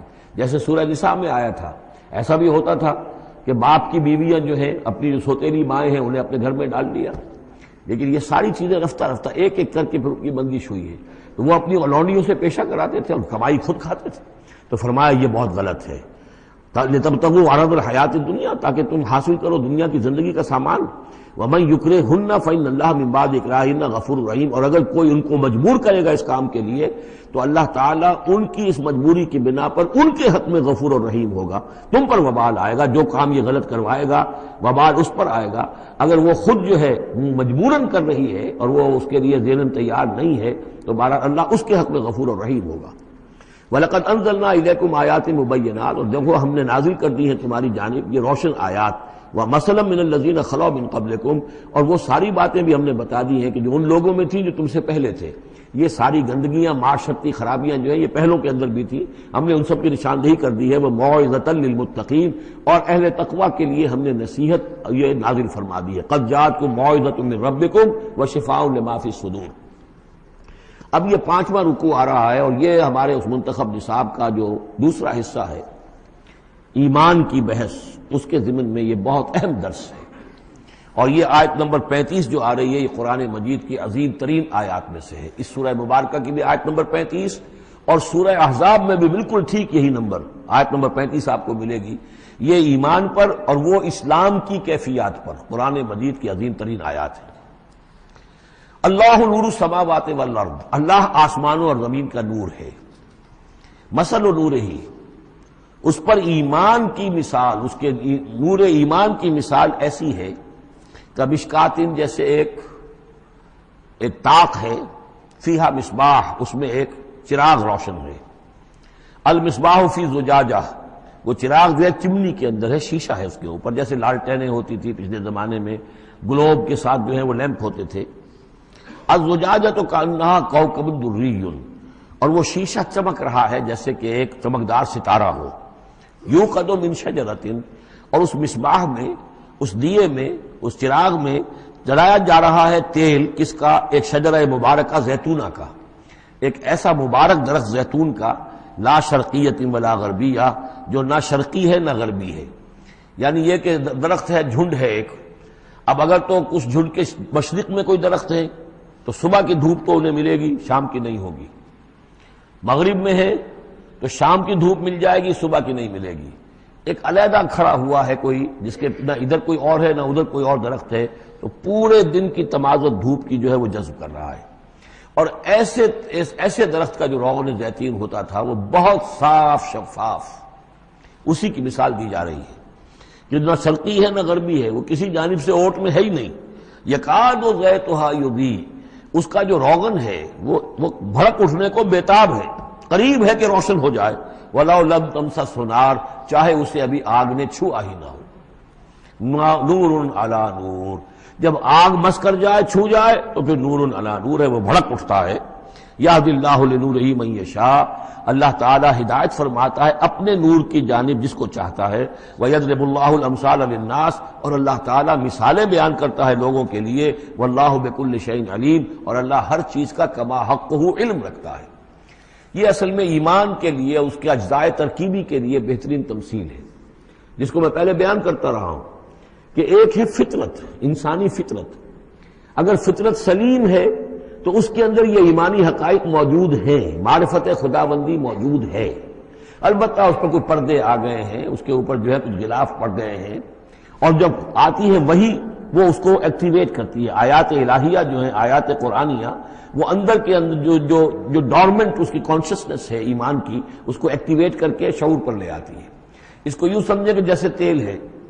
اب تیل ایک ہے کڑوا تیل، جس سے کہ ہم دیے کبھی جلایا کرتے تھے، اب تو شاید ہی کہیں آپ نے دیکھا ہو دیا کس کو کہتے ہیں، لیکن اس میں وہ کڑوا تیل جو جلتا تھا، تو کڑوا تیل خود آگ نہیں پکڑ سکتا، اس میں بتی ڈالنی پڑتی تھی، کوئی کپڑے کی بتی ہے بٹکر، یا یہ کہ وہ روئی کی بتی بنائی ہے، اس بتی کا پھر آگ لگاتے تھے تو جل تو رہا ہے تیل، لیکن بواسطہ بتی، براہ راست وہ تیل جلنے کی پوزیشن میں نہیں ہے۔ لیکن ایک تیل ہے پیٹرول، اس کو جو کڑوے تیل سے روشنی حاصل کرنے کے لیے جتن کرنے پڑ رہے ہیں آپ کو جلانے کے لیے، اور پیٹرول گویا کہ بیتاب ہے، وہ بھڑک اٹھنے کو بیتاب ہے، ذرا سی چنگاری قریب آئی اور بھڑک گیا۔ اسی طریقے سے انسانوں کی طباع کا فرق ہے۔ کچھ لوگوں کی جو فطرت ہے اتنی سلیم ہوتی ہے، اتنی نیکی ہوتی ہے اس کے اندر، کہ جیسے ہی وہی سامنے آئی، آئینہ جگمگا اٹھا ایک دم، اس لیے کہ اوپر غبار ہے ہی نہیں، اس کے اوپر کوئی اور جو ہے پردے پڑے ہوئے ہیں ہی نہیں۔ یہ مثال صدیقین کی ہے جو میں نے کل بھی آپ سے عرض کیا تھا، کہ جیسے کہ حضور نے فرمایا میں نے جس کے سامنے بھی دعوت ایمان رکھی، اس نے کچھ نہ کچھ توقف اور تردد ضرور کیا، سوائے ابو بکر کے کہ ایک لحظے کا بھی توقف نہیں کیا۔ یہ اس لیے کہ ان کی فطرت اتنی سلیم تھی، گویا کہ وہ پیٹرول تھا ان کے اندر جو بھڑک اٹھنے کو بیتاب تھا، کہ ذرا قریب بھی اگر دیاسدائی آ گئی تو بھڑک اٹھے۔ لیکن کچھ لوگ وہ تھے کہ جن کا تیل اتنا صاف اور پاک نہیں تھا، ان میں کوئی تکدر تھا، انہیں وقت لگ گیا، اگر چاہیے کہ بالآخر وہ ایمان لے آئے، لیکن یہ کہ کچھ اس میں بتی ڈالنی پڑی، کوئی اس کے لیے محنت کرنی پڑی۔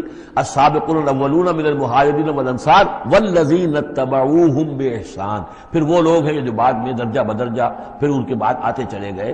تو اسی طریقے سے ایمان کی مثال ہے کہ یہ روغن فطرت یا نور فطرت، نور روح، روحانی نور جو ہمارے اندر ہے نور تجلی بھی اسی خاک میں پنہاں، غافل تجرا صاحب ادراک نہیں ہے۔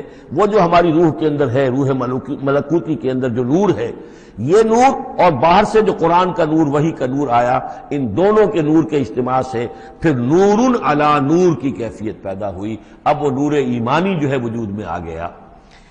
اللہ نور السماوات والارض مثل نورہ کمشکاۃ فیہا مصباح المصباح فی زجاجہ۔ اور ذہن میں رکھیے یہ ہمارا جو پنجر ہے پسلیوں کا، اس کی واقعتاً طاق کی سی شکل ہے، یہ نیچے سے چوڑا ہو رہا ہے، اوپر سے تنگ ہو رہا ہے، طاق ایسے ہی ہوتے تھے۔ ڈائفرام جو ہے وہ اس طاق کا گویا کہ فلور ہے، جو ہمارے ایبڈومینل کیویٹی کو چیسٹ کیویٹی سے علیحدہ کرنے والا عضو ہے، اور دل رکھا ہوا ہے اس کے اوپر، یہ گویا کہ چراغ ہے۔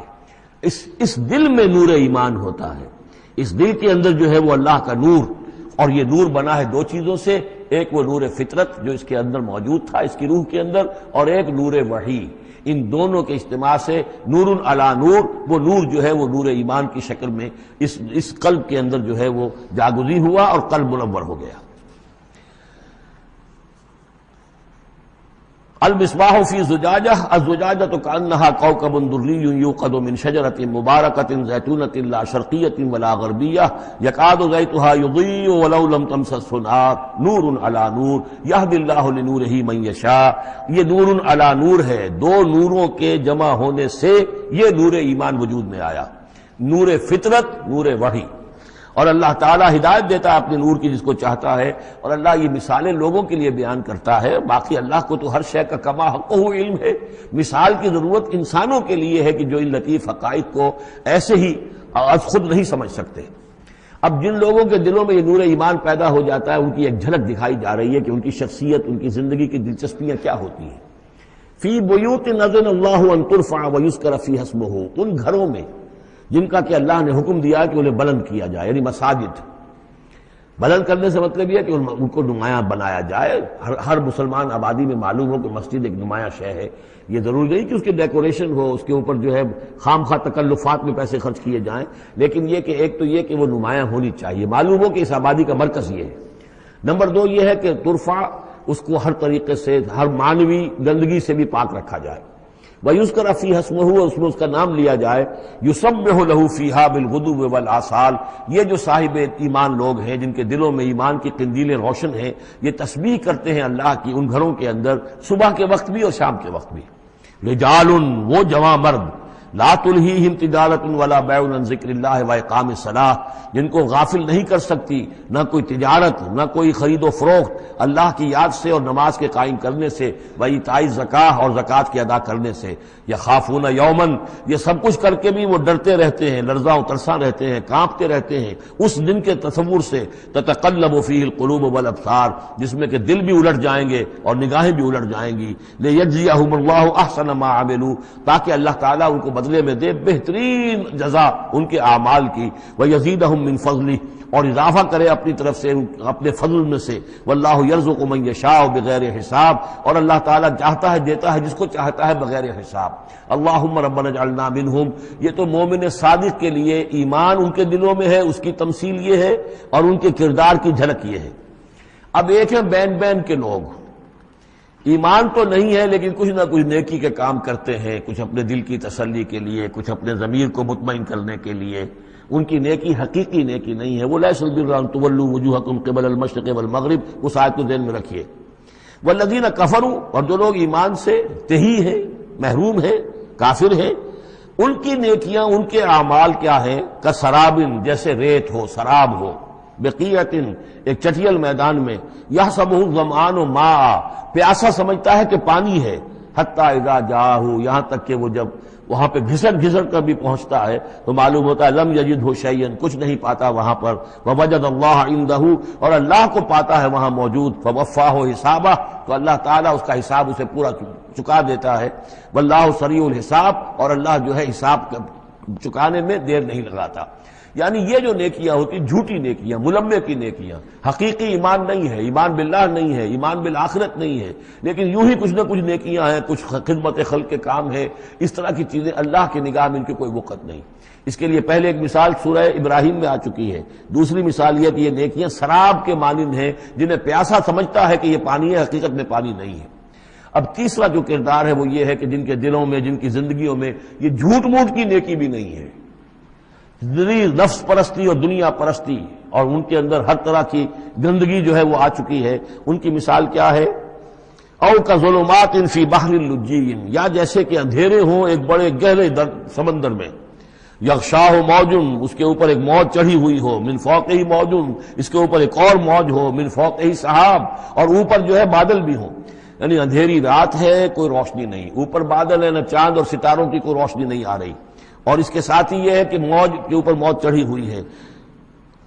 ظلمات بعضها فوق بعض، یہ اندھیروں پر اندھیرے ہیں، اذا اخرج یدہ لم یکد یراہا، جب وہ اپنا ہاتھ نکالتا ہے تو اس کو بھی نہیں دیکھ سکتا، جسے ہم کہتے ہیں اپنے محاورے میں ہاتھ کو ہاتھ سجائی نہیں دیتا۔ وَأَلَّمْ يَجْعَلِ اللَّهُ لَهُ نُورًا، اور جس کو اللہ تعالیٰ ہی نے کوئی نور عطا نہ کیا ہو، فما لہ من نور، تو اس کے لیے پھر کہیں کوئی نور نہیں ہے۔ یہ وہ لوگ ہیں کہ جن کی زندگیاں کسی ملمے کی نیکی سے بھی خالی ہیں، اندھیارے ہی اندھیارے ہیں، ظلمات فوق بعضها فوق بعض۔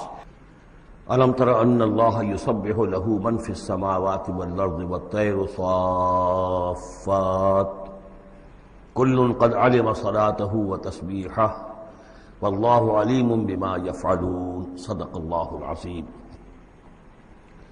رب اشرح لي صدری ويسر لي أمری واحلل عقدۃ من لسانی یفقہوا قولی۔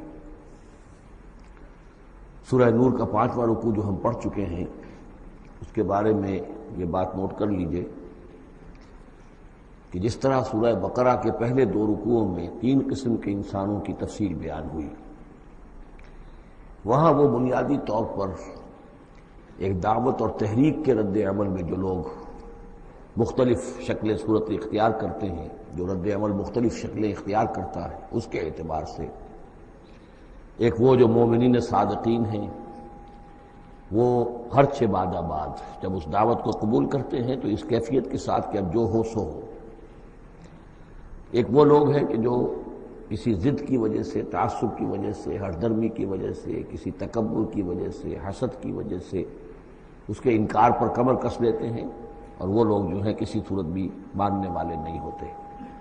ایک بین کچھ مانتے ہیں، کچھ نہیں مانتے، کچھ چلتے ہیں پھر ٹھٹک کر کھڑے رہ جاتے ہیں، آسانی ہو تو کوئی 2-4 قدم چل لیے، کوئی مشکل وقت آیا تو پھر اوندے منہ گر گئے۔ اسی کی ایک تمثیل سورہ حج میں آ چکی ہے، وَمِنَ النَّاسِ مَن يَعْبُدُ اللَّهَ عَلَى حَرْفٍ فَإِنْ أَصَابَهُ خَيْرٌ اطْمَأَنَّ بِهِ وَإِنْ أَصَابَتْهُ فِتْنَةٌ انقلب عَلَى وَجْهِهِ خَسِرَ الدُّنْيَا وَالْآخِرَةَ۔ اسی طرح یہاں اس رکوع میں بھی 3 قسم کے انسانوں کا تذکرہ ہے، لیکن یہ ایک مختلف اعتبار سے ہے۔ ایک وہ لوگ ہیں کہ جن کے دلوں میں حقیقی ایمان پیدا ہوا، ان کی فطرتیں بھی نیک تھیں، صالح تھیں، سلیم تھیں، اور پھر وہ وہی آسمانی سے بھی صحیح طور پر مستفیض ہوئے، ان کا باطن جگمگا اٹھا اور ان کے دلوں میں نیکی حقیقی معنی میں پیدا ہو گئی، اور اس کے لیے جو ایک نقشہ ہے ان کے سیرت و کردار کا وہ بھی کھینچ دیا گیا۔ ایک وہ لوگ ہیں کہ جن کے اندر سرے سے دنیا پرستی اور دنیا ہی کی شہوات اور خواہشات اور لذات، اس کے سوا کسی شے کا کوئی گزر ہی نہیں، وہ بالکل اس کے برعکس ہے۔ پہلے نور علی نور اور دوسرے ظلمات بعضها فوق بعض۔ کوئی جھوٹ موٹ کی نیکی بھی نہیں، کوئی ملمے کی نیکی بھی نہیں، ان کا مال ہے تو صرف اپنی ہی عیاشیوں کے لیے ہی، اپنے ہی جو بھی ان کے تعیش ہے اسی میں خرچ ہو رہا ہے۔ لہذا یہ وہ لوگ ہیں کہ وہ ایمان سے بھی محروم اور کسی جھوٹ موٹ کی نیکی سے بھی ان کے ہاں کسی نور کا سرے سے گزر ہی نہیں۔ ظلمات بعضها فوق بعض، اور اس کے لیے تمثیل دی گئی ہے کہ گہرے سمندر کے اندر جو اندھیرا ہوتا ہے، ایبسولوٹ ڈارکنس، کہ رات بھی ہے، اوپر بادل بھی ہے، اور جو ہے موج پر موج چڑھی ہوئی ہے، تو ایبسولوٹ ڈارکنس۔ ایک فرینچ امیر البحر تھا جو اسی آیت کو پڑھ کر ایمان لے آیا تھا، اس کی ساری عمر گزری تھی سمندروں کے اندر، اور وہ جانتا تھا کس قسم کی ڈارکنس ہوتی ہے وہاں۔ اس نے کہا کہ پتہ کیا کہ کیا محمد نے صلی اللہ علیہ وسلم کبھی بحری سفر کیے تھے؟ جب اسے معلوم ہوا کہ انہوں نے کبھی بحری سفر کیا ہی نہیں، تو اس نے کہا کہ پھر یہ ثابت ہو گیا کہ یہ اللہ کا کلام ہے، ورنہ یہ تشبیہ جو ہے کوئی شخص اس کو وہ تو دے سکتا ہے کہ جس نے بحری سمندر کیے ہوں اور جس سے اندازہ ہو، اور وہ سمندر کے اندر کبھی اس نے غوطے بھی لگائے ہوں، اور وہ ایبسولوٹ ڈارکنس کا کانسیپٹ۔ بہرحال یہ دوسری انتہا۔ بیچ میں وہ لوگ ہیں، بین ہیں، کچھ نیکیاں بھی کرتے ہیں، حقیقی ایمان سے محروم ہیں، نہ اللہ پر نہ یوم آخر پر ان کا پختہ ایمان نہیں ہے، لیکن یہ کہ اپنے ضمیر کو مطمئن کرنے کے لیے کچھ نہ کچھ، یا دنیا میں کوئی نام کمانے کے لیے یا کوئی اور شہرت حاصل کرنے کے لیے وہ کچھ نیکیاں کرتے ہیں، تو ان کی نیکیوں کی مثال سراب کسی ہے۔ الم تر ان اللہ یسبح لہ من فی السماوات والارض، کیا تم دیکھتے نہیں ہو کہ اللہ کی تسبیح کرتی ہے وہ سب چیزیں، وہ سب وہ کرتے ہیں، وہ سب جو آسمانوں میں ہے اور جو زمین میں ہے، اور نہ صرف آسمانوں اور زمین میں بلکہ ان دونوں کے مابین جو السماء میں جو ہے، والطیر صافات، اور یہ جو پرندے ہیں جو اپنے پروں کو پھیلائے ہوئے ہیں، یہ بھی اللہ کی تسبیح کر رہے ہیں۔ کل قد علم صلاتہ و تسبیحہ، ہر ایک کے علم میں ہے، ہر ایک نے جان لی ہے اپنی نماز، اپنی صلاۃ اور اپنی تسبیح۔ یہ وہی بات ہے جو سورہ بنی اسرائیل میں آ چکی ہے وَإِن مِّن شَيْءٍ إِلَّا يُسَبِّحُ بِحَمْدِهِ وَلَٰكِن لَّا تَفْقَهُونَ تَسْبِيحَهُم، کوئی شے نہیں ہے اس کائنات میں جو اللہ کی تسبیح و تحمید نہ کر رہی ہو، لیکن تمہیں اس کا شعور نہیں ہو سکتا۔ وَاللَّهُ عَلِيمٌ بِمَا يَفْعَلُونَ، اور جو کچھ وہ کرتے ہیں اللہ کے علم میں ہے۔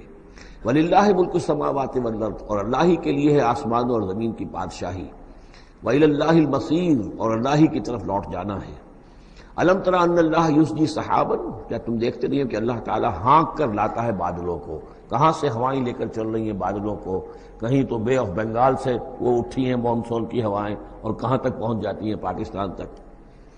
ان اللہ یسجی سحابا ثم یؤلف بینہ، پھر ان بادلوں کو آپس میں جوڑ دیتا ہے۔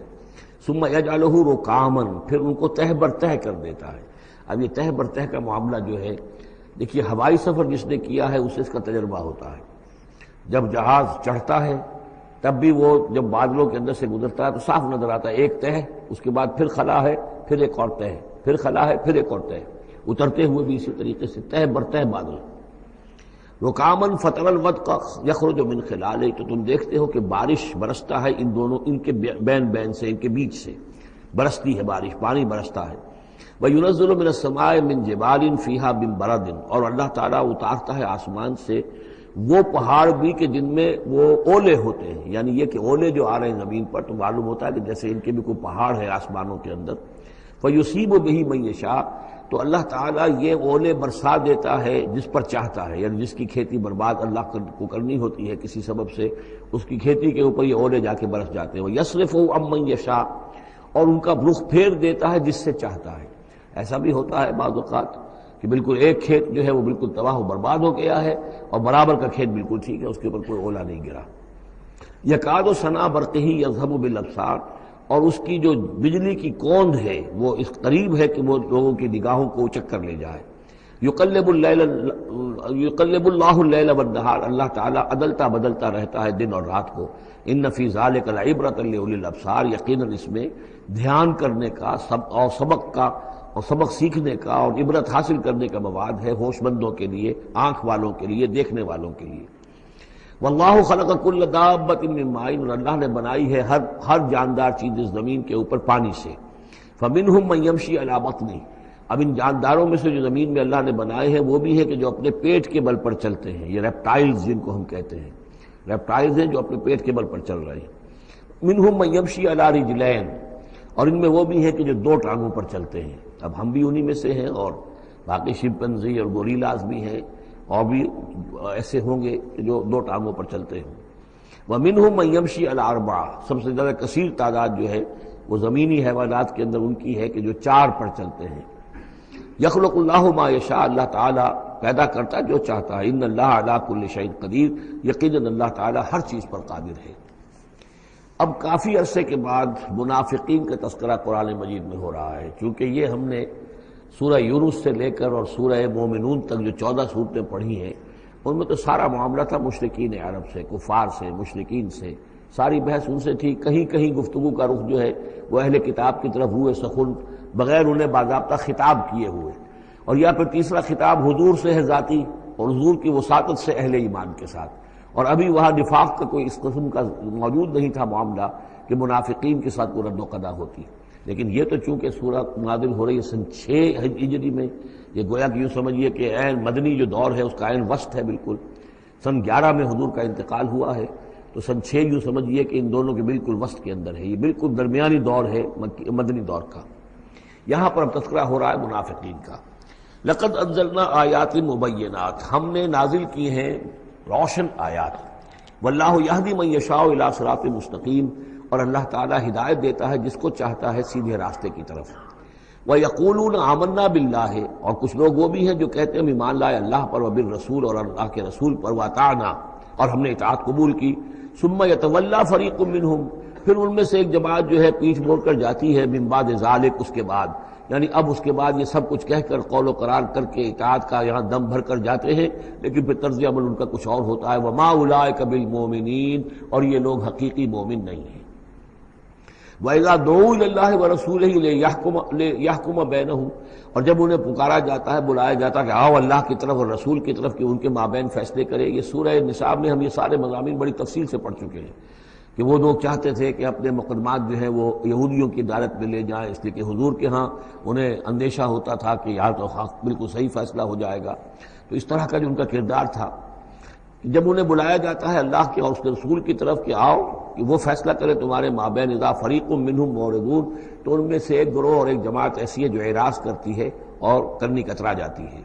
وَإِن يَكُن لَهُمُ الْحَقُّ يَأْتُوا إِلَيْهِ مُذْعِنِينَ، اور اگر ان کو معلوم ہو کہ حق ہمارے ساتھ ہے، یعنی ہم حق پر ہیں اس مقدمے میں، تو پھر وہ آتے ہیں بڑا یقین کا اظہار کرتے ہوئے، اذعان کے ساتھ اور یقین کے ساتھ اور اپنے ایمان کا اظہار کرتے ہوئے، کیونکہ انہیں یقین ہے کہ ہمارا کیس سچا ہے اور حضور کی عدالت میں ہم جائیں گے تو ہمارے حق میں فیصلہ ہو جائے گا، تو اب کوئی رکاوٹ نہیں۔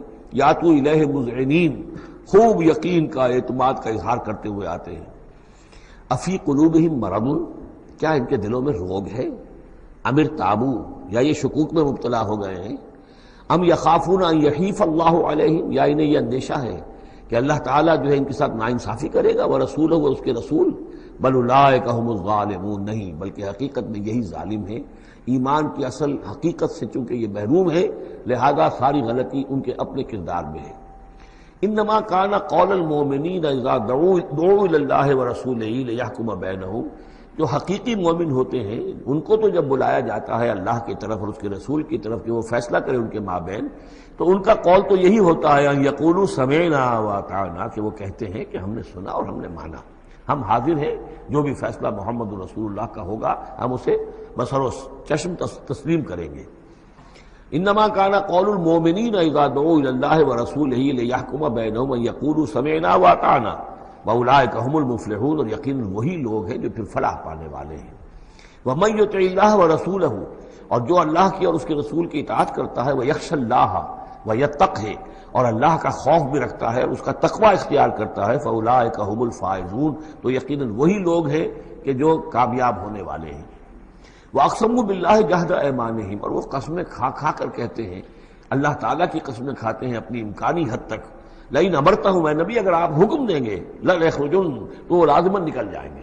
آپ حکم دے دیا میں ہم حاضر ہیں، ویسے میری یہ مجبوری ہے، یہ میری تکلیف ہے، یہ مسئلہ ہے، ویسے آپ حکم دیں گے اگر تو میں بالکل حاضر ہوں۔ یہ آپ کو اب بھی معلوم ہوگا کہ ہماری جماعتی زندگیوں کے اندر یہ مسئلہ ہوتا ہے کہ کوئی امیر ہے، اس نے ایک بات کہی ہے، کھل کر اس نے کہہ دیا ہے کہ میں یہ چاہتا ہوں کہ معاملہ اس طرح کیا جائے۔ اب کچھ لوگ کرنے کا کتراتے ہیں، اچھا جی اگر آپ حکم دیں گے تو میں کروں گا۔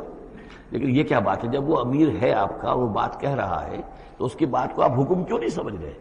اسی طریقے سے حضور صلی اللہ علیہ وسلم نے جب فرما دیا ہے کہ نکلنا ہے، اب دشمن کے مقابلے کے لیے نکلو، اب وہ آپ چاہتے ہیں پی کال کر کے حضور ایک ایک کی خوشامد کریں کہ آئیے آپ ضرور نکلیے، خدا کے لیے ضرور چلیے، یہ حضور کرنے والے نہیں ہیں۔ واقسموا باللہ جہد ایمانہم، اور یہ اللہ کی قسمیں کھا کھا کر کہتے ہیں اپنی امکانی حد تک، لئن امرتہم، اے نبی آپ کا حکم ہوگا تو میں حاضر ہوں، لیخرجن، ہم ضرور نکلیں گے۔ قل لا تقسموا، اے نبی ان سے کہیے تم قسمیں مت کھاؤ، طاعۃ معروفہ، معروف طریقے پر اطاعت اختیار کرو۔ تم نے اعلان کیا ہے کہ تم مجھ پر ایمان لائے ہو، تم نے اعلان کیا ہے کہ تم مجھے اللہ کا رسول سمجھتے ہو، اب جو میں کہہ رہا ہوں اسے قبول کرو، اختیار کرو۔ یہ کیا ہے کہ میں کسی کو ایک ایک کو علیحدہ علیحدہ حکم دوں؟ ان اللہ خبیر بما تعملون، یقیناً جو کچھ تم کر رہے ہو اللہ اس سے باخبر ہے۔ قل اطیعوا اللہ واطیعوا الرسول، اے نبی کہہ دیجئے۔ اب دیکھیے نوٹ کر لیجئے، سورہ نساء میں نے تفصیل سے آپ کو بیان کیا تھا کہ منافقین پر تین ہی چیزیں بھاری تھیں۔ نمبر ایک، حضور کی شخصی اطاعت کرنا، نمبر دو، جہاد اور قتال کے لیے نکلنا، نمبر تین، ہجرت۔ تین ایشوز کے اوپر بڑی تفصیل سے وہاں گفتگو ہو چکی ہے۔ یہاں اطاعت رسول کو جو ہے، جو پہلا مضمون تھا سورہ نساء میں، اسی کو زیادہ موقت کیا جا رہا ہے۔ قل اطیعوا اللہ واطیعوا الرسول، کہیے ان سے اطاعت کرو، اللہ کی اطاعت کرو، اس کے رسول کی صلی اللہ علیہ وسلم۔ فإن تولوا، پھر اگر یہ پیٹھ موڑ لے، اگر تم منہ پھیرو گے، اگر منہ موڑ لو گے، فإنما علیہ ما حمل، تو سن لو ہمارے نبی پر ذمہ داری ہے اس کام کی جو ہم نے ان پر ڈالا ہے، وعلیکم ما حملتم، اور تم سے باز پرس ہوگی اس کی جو تمہارے اوپر ڈالا گیا ہے۔ یعنی نبی نے جو ذمہ داری تھی اللہ کا دین تم تک پہنچایا، اللہ کے احکام پہنچا دیے، ان کا کام جو ہے اس پر ختم ہو گیا۔ اب اطاعت کرنا، اس کی تعمیل کرنا، اس کے حکم پر چلنا، اللہ کے دین کے لیے تن من دھن لگانا، اور یہ سارا کام تمہیں کرنا ہے۔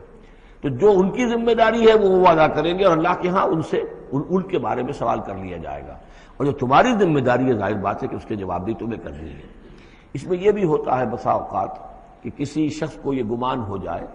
ظاہر بات ہے میں نے آپ کو سنایا تھا کہ ایک شخص نے کہہ دیا تھا حضور سے اے دل یا محمد، اے محمد عدل سے کام لیجیے صلی اللہ علیہ وسلم. بڑی گستاخی کے ساتھ اس نے کہا، گویا کہ الزام لگایا کہ آپ یہ جو صدقات کی جو تقسیم کر رہے ہیں یا مال غنیمت تقسیم کر رہے ہیں اس میں آپ عدل سے کام نہیں لے رہے. تو حضور نے بھی غصے میں جواب دیا تھا کہ انما عدل فلم یا عدل، اگر میں عدل نہیں کروں گا تو کون کرے گا. اسی طریقے سے ہو سکتا ہے کسی جماعتی زندگی کے اندر کوئی امیر ہے اور اس سے کوئی شخص یہ محسوس کرے اس کا ساتھی کہ مجھ پر زیادتی کی ہے انہوں نے، امیر نے زیادتی کی ہے. کوئی بات نہیں، امیر نے زیادتی کی ہے تو امیر اس کی جواب دہی اللہ کے ہاں کر لے گا، اللہ تعالیٰ کے ہاں جواب دہی ہو جائے گی. اور اگر ہو سکتا ہے اس کے کچھ جو بھی نیکیاں ہے وہ تمہارے حساب میں اللہ تعالیٰ درج کر دے، لینا دینا وہاں ہو جائے گا، ڈیبٹ کریڈٹ ہو جائے گا. لیکن اس کا مطلب یہ ہو کہ ناراض ہو کر بیٹھ رہا ہو کہ اب اپنی ذمہ داری ادا نہیں ہو رہی، تو پھر تو جواب دہی تمہاری ہو جائے گی اللہ کے ہاں، ایکسپلیشن کال تمہاری ہو جائے گی کہ ناراض ہو کر بیٹھ رہے ہیں کیونکہ انہوں نے میرے ساتھ یہ کیا ہے لہذا میں بس اب کام کچھ نہیں کروں گا. یہ تو گویا کہ ایک منفی طرز عمل ہے. تمہیں جواب دہی کرنی ہے اپنے فرائض کی، اپنی ذمہ داریوں کی. تو یہ جماعتی زندگی سے متعلق بعض بہت اہم ہیں جو مباحث اس سورہ مبارکہ میں آئے ہیں، اور ان میں سے بعض ہمارا جو منتخب نصاب نمبر 2 ہے جو اس سورہ مبارکہ کی آخری آیات ہیں وہ اس کے ایک درس کی حیثیت سے اس میں شامل ہیں. جو جماعتی زندگی جو ہے جب ایک جماعت بنانی پڑے گی، اگر دین کا کام کرنا ہے تو اکیلے اکیلے تو نہیں ہو سکتا. جماعت کا نظم ہو، ایک ڈسپلن ہو، ایک حزب اللہ وجود میں آئے جو سورہ مائدہ میں ہم دیکھ آئے ہیں فَإِنَّ حِزْبَ اللَّهِ هُمُ الْغَالِبُونَ. غلبہ جو ہے تو وہ حزب اللہ کو اللہ تعالیٰ دیتا ہے. ید اللہ علی الجماعہ، جماعت کے اوپر اللہ کا ہاتھ ہے، جماعت کی کو اللہ کی نصرت اور تائید حاصل ہوتی ہے. اس جماعتی زندگی کے بعد ایسے نفسیاتی معاملات ہوتے ہیں اور اس کے اندر بعض ایسے حساس مسائل ہوتے ہیں کہ جن کے بارے میں بڑی عمدہ رہنمائی دی گئی ہے مختلف مقامات پر. ان پر ہم نے پھر مرتب کیا ہے منتخب نصاب، مطالعہ قرآن حکیم کا منتخب نصاب نمبر 2. قل اطیعوا اللہ واطیعوا الرسول فإن تولوا فإنما علیہ ما حمل. ان پر جو ذمہ ہے وہ ان کی اپنی ذمہ داری کا، اور جو تمہارے اوپر جو بوجھ ہے جو تمہاری مسئولیت ہے وہ تمہاری ذمہ داری کی. وَإِن تُطِيعُوهُ تَهْتَدُوا. جان لو یہ اللہ کے رسول ہیں، اگر تم ان کی اطاعت پر کاربند رہو گے تبھی تم ہدایت یافتہ ہوگے. وَمَا عَلَى الرَّسُولِ إِلَّا الْبَلَاغُ الْمُبِينُ. اور ہمارے رسول پر سوائے صاف صاف پہنچا دینے کے اور کوئی ذمہ داری نہیں ہے. اب جو آیت آ رہی ہے یہ بھی طویل آیات میں سے اور عظیم ترین آیات میں سے آیت استخلاف، یہ خلافت کا جو اللہ تعالیٰ نے وعدہ کیا ہے اس امت سے. وعد اللہ الذین آمنوا منکم وعملوا الصالحات. اے مسلمانوں اللہ کا وعدہ ہے تم میں سے ان لوگوں کے ساتھ جو ایمان اور عمل صالح کی شرطیں پوری کر دیں گے. یہ نام کے مسلمان، نسلی مسلمان جو اللہ کے حکم پر چلتے بھی نہ ہوں، اللہ کے احکام کے مطابق عمل نہ کرتے ہوں، دین کے لیے تن من دھن لگانے کو تیار نہ ہوں، ان سے یہ وعدہ نہیں ہے. وعدہ ہے حقیقی اہل ایمان جو ایمان حقیقی کی شرط پوری کرے اور ایمان کے جو عملی تقاضے ہیں ان کو بھی بجا لائے. وعد اللہ الذین آمنوا منکم وعملوا الصالحات لیستخلفنہم فی الارض. کہ وہ انہیں زمین میں خلافت عطا کرے گا، حکومت عطا کرے گا، غلبہ عطا کرے گا. کما استخلف الذین من قبلہم. جیسے کہ اس نے خلافت عطا کی تھی ان کو جو ان سے پہلے تھے. حضرت داؤد کو، حضرت طالوت کو، حضرت سلیمان کو جو خلافت دی گئی، بعد میں بھی مکابی حکومت قائم ہوئی ہے اس میں بھی خلافت قائم ہوئی. تو یہ خلافت جیسے پہلے ہم نے دی تھی سابقہ امت مسلمہ کو، ایسے ہی اے امت محمد صلی اللہ علیہ وسلم تمہیں بھی خلافت دی جائے گی بشرطے کہ ایمان اور عمل صالح کی یہ 2 شرطیں تم پوری کرو. اب یہ خلافت جو ہے اس کو 3 انداز میں یہاں بیان کیا گیا ہے. لَيَسْتَخْلِفَنَّهُمْ فِي الْأَرْضِ. انہیں لازماً خلافت دے گا زمین میں، حکومت دے گا. كَمَا اسْتَخْلَفَ الَّذِينَ مِن قَبْلِهِمْ. جیسے کہ خلافت دی تھی اور حکومت دی تھی ان کو کہ جو ان سے پہلے تھے. وَلَا يُمَكِّنَنَّ لَهُمْ دِينَهُمُ الَّذِي ارْتَضَىٰ لَهُمْ. اور ان کے اس دین کو زمین میں غلبہ عطا کرے گا، قوت عطا کرے گا، تمکن عطا کرے گا جو اللہ نے ان کے لیے پسند کر لیا ہے. ظاہر بات ہے مسلمانوں کی خلافت ہے تو اس کے معنی کیا ہے؟ اللہ کے دین کا غلبہ ہے. وہ تو بات تو ایک ہی ہے، اللہ کا دین غالب، اس کے کیا معنی ہے؟ مسلمانوں کی خلافت. تو چیز ایک ہی ہے لیکن یہاں 3 الفاظ لا کر اس کی اہمیت کو نمایاں کیا جا رہا ہے 3 اعتبارات سے. وَلَا يُمَكِّنَنَّ لَهُمْ دِينَهُمُ الَّذِي ارْتَضَىٰ لَهُمْ. اب یہاں دیکھیے وہی لام مفتوح شروع میں فعل مضارع سے اور اس کے بعد یہ نون مشدد، یہ سارے وعدے نہایت تاکیدی وعدے ہیں. لَيَسْتَخْلِفَنَّهُمْ فِي الْأَرْضِ كَمَا اسْتَخْلَفَ الَّذِينَ مِن قَبْلِهِمْ وَلَيُمَكِّنَنَّ لَهُمْ دِينَهُمُ الَّذِي ارْتَضَىٰ لَهُمْ. واللہ نے دین کون سا ہے جو پسند کر لیا ہے؟ الْيَوْمَ أَكْمَلْتُ لَكُمْ دِينَكُمْ وَأَتْمَمْتُ عَلَيْكُمْ نِعْمَتِي وَرَضِيتُ لَكُمُ الْإِسْلَامَ دِينًا. یہ آیت ہم پڑھ چکے ہیں سورہ مائدہ میں. اور تیسری بات وَلَيُبَدِّلَنَّهُم مِّن بَعْدِ خَوْفِهِمْ أَمْنًا، اللہ تعالیٰ ان کے خوف کی کیفیت جو ہے اس کو بدل دے گا امن کی کیفیت سے۔ ظاہر بات ہے جب تک کہ مسلمان کمزور تھے ان کے لیے خوف تھا، ابھی ادھر سے حملے کا اندیشہ ہے، ابھی ادھر سے حملے کا اندیشہ ہے، اب فلاں قبیلے کی طرف سے خبر آئی ہے کہ وہ فوجی تیاری کر رہا ہے، فوج کشی کرے گا۔ وہ خوف کی ایک کیفیت تھی جو ہر وقت طاری رہی ہے۔ ایمرجنسی کی کیفیت جو ہے مدینہ منورہ میں یوں سمجھیے کہ پورے 5 برس ایمرجنسی رہی ہے، ہر وقت ہر آن اندیشہ ہوتا تھا، خبریں آ رہی ہیں اب ادھر سے کوئی قبیلہ حملہ کرنے والا ہے، اب یہ مکے میں کوئی ان کی ملاقاتیں ہوئی ہیں، کوئی سازش ہوئی ہے، ابھی کوئی خط چلا گیا ابو عامر راہب کا کوئی مشن ہے، یہ ساری خبریں آتی تھیں۔ لیکن یہ کہ اب اس کے بعد وہ وقت آ جائے گا کہ ان کا جو خوف کی کیفیت ہے بدل جائے گی امن سے۔ یعبدوننی لا یشرکون بی شیئا، میں یہاں اس کو سمجھتا ہوں مستقبل سے متعلق، جب ایسا ہو جائے گا تو پھر وہ میری بندگی کریں گے کہ اس میں کسی شے کی شرک جو ہے گوارا نہیں کریں گے۔ جب تک اللہ کی حکومت نہیں ہے تو ظاہر بات ہے کچھ نہ کچھ شرک تو ہو ہی رہا ہے۔ اب ہم یہاں رہ رہے ہیں، پاکستان میں رہ رہے ہیں، اللہ کا دین تو قائم نہیں ہے، قانون کس کا ہے؟ اللہ کا تو نہیں ہے۔ تو گویا کہ ہم قومی اعتبار سے، اجتماعی اعتبار سے کفر اور شرک میں زندگی بسر کر رہے ہیں۔ ہاں ہمارا اپنا کوئی عقیدہ فرض کیجئے ہے بھی ٹھیک، بالکل مشرکانہ اوہام سے ہم نے اپنے آپ کو پاک کر لیا ہے، اور توحید فی العقیدہ ہماری بالکل صحیح ہے، لیکن سوال یہ کہ ہم اس ملک کے شہری ہیں، اس ملک کا دستور ہے، اس ملک کے اندر جو ہے اللہ کی حکومت اور اللہ کے قانون کی بالادستی نہیں ہے، تو اس کے کیا معنی؟ ہم بھی اس کے شہری ہونے کی حیثیت سے اس میں ملوث ہیں۔ تو یہ ہے کہ یہ توحید کامل اس وقت ہوگی جب یکون الدین کلہ للہ، جب دین کل کا کل اللہ کے لیے ہو جائے گا۔ عملاً توحید کی تکمیل اس وقت ہوگی۔ یعبدوننی، میری بندگی کریں گے، لا یشرکون بی شیئا، اور میرے ساتھ کسی شے کو شریک نہیں کریں گے۔ ومن کفر بعد ذلک فاولئک هم الفاسقون، اور جو اس کے بعد بھی کفر کریں تو پھر وہ تو فاسق ہیں، ناہنجار ہیں، سرکش ہیں۔ اس کے بھی دو معنی ہو سکتے ہیں، جب دین کا غلبہ ہو گیا پھر بھی جو کفر کرے وہ تو معلوم ہوا کہ اس کے اندر خیر سرے سے ہے ہی نہیں۔ ایک یہ ہے کہ باطل کا غلبہ ہے، باطل کے غلبے میں کسی بندہ مومن کے لیے ایمان لانا مشکل ہے، ایمان پر قائم رہنا مشکل ہے، اسلام پر عمل کرنا مشکل ہے۔ لیکن جب دین غالب ہو گیا ہو تو اب تو ظاہر بات ہے کہ اب تو ساری رکاوٹیں دور ہو گئیں۔ اب تو ایک شخص کی کسی کی اپنی فطرت ہی میں کجی آ چکی ہے، کوئی پرورٹڈ نیچر کا شخص ہے تبھی وہ رہے گا کہ جو اسلام سے دور رہے۔ ومن کفر بعد ذلک فاولئک هم الفاسقون، اور میرے نزدیک اس کا ایک مفہوم یہ بھی ہے کہ ہمارے ان 3 پختہ وعدوں کے بعد بھی جو شخص کمر ہمت نہ کس لے اور اس کام کے لیے کھڑا نہ ہو جائے، گویا کہ وہ ہماری بات کا کفر کر رہا ہے، انکار کر رہا ہے، اسے ہمارے ان وعدوں پر یقین نہیں ہے۔ ومن کفر بعد ذلک فاولئک هم الفاسقون، تو وہ تو گویا کہ فاسق ہے اور سرکش ہے اور ناہنجار ہے۔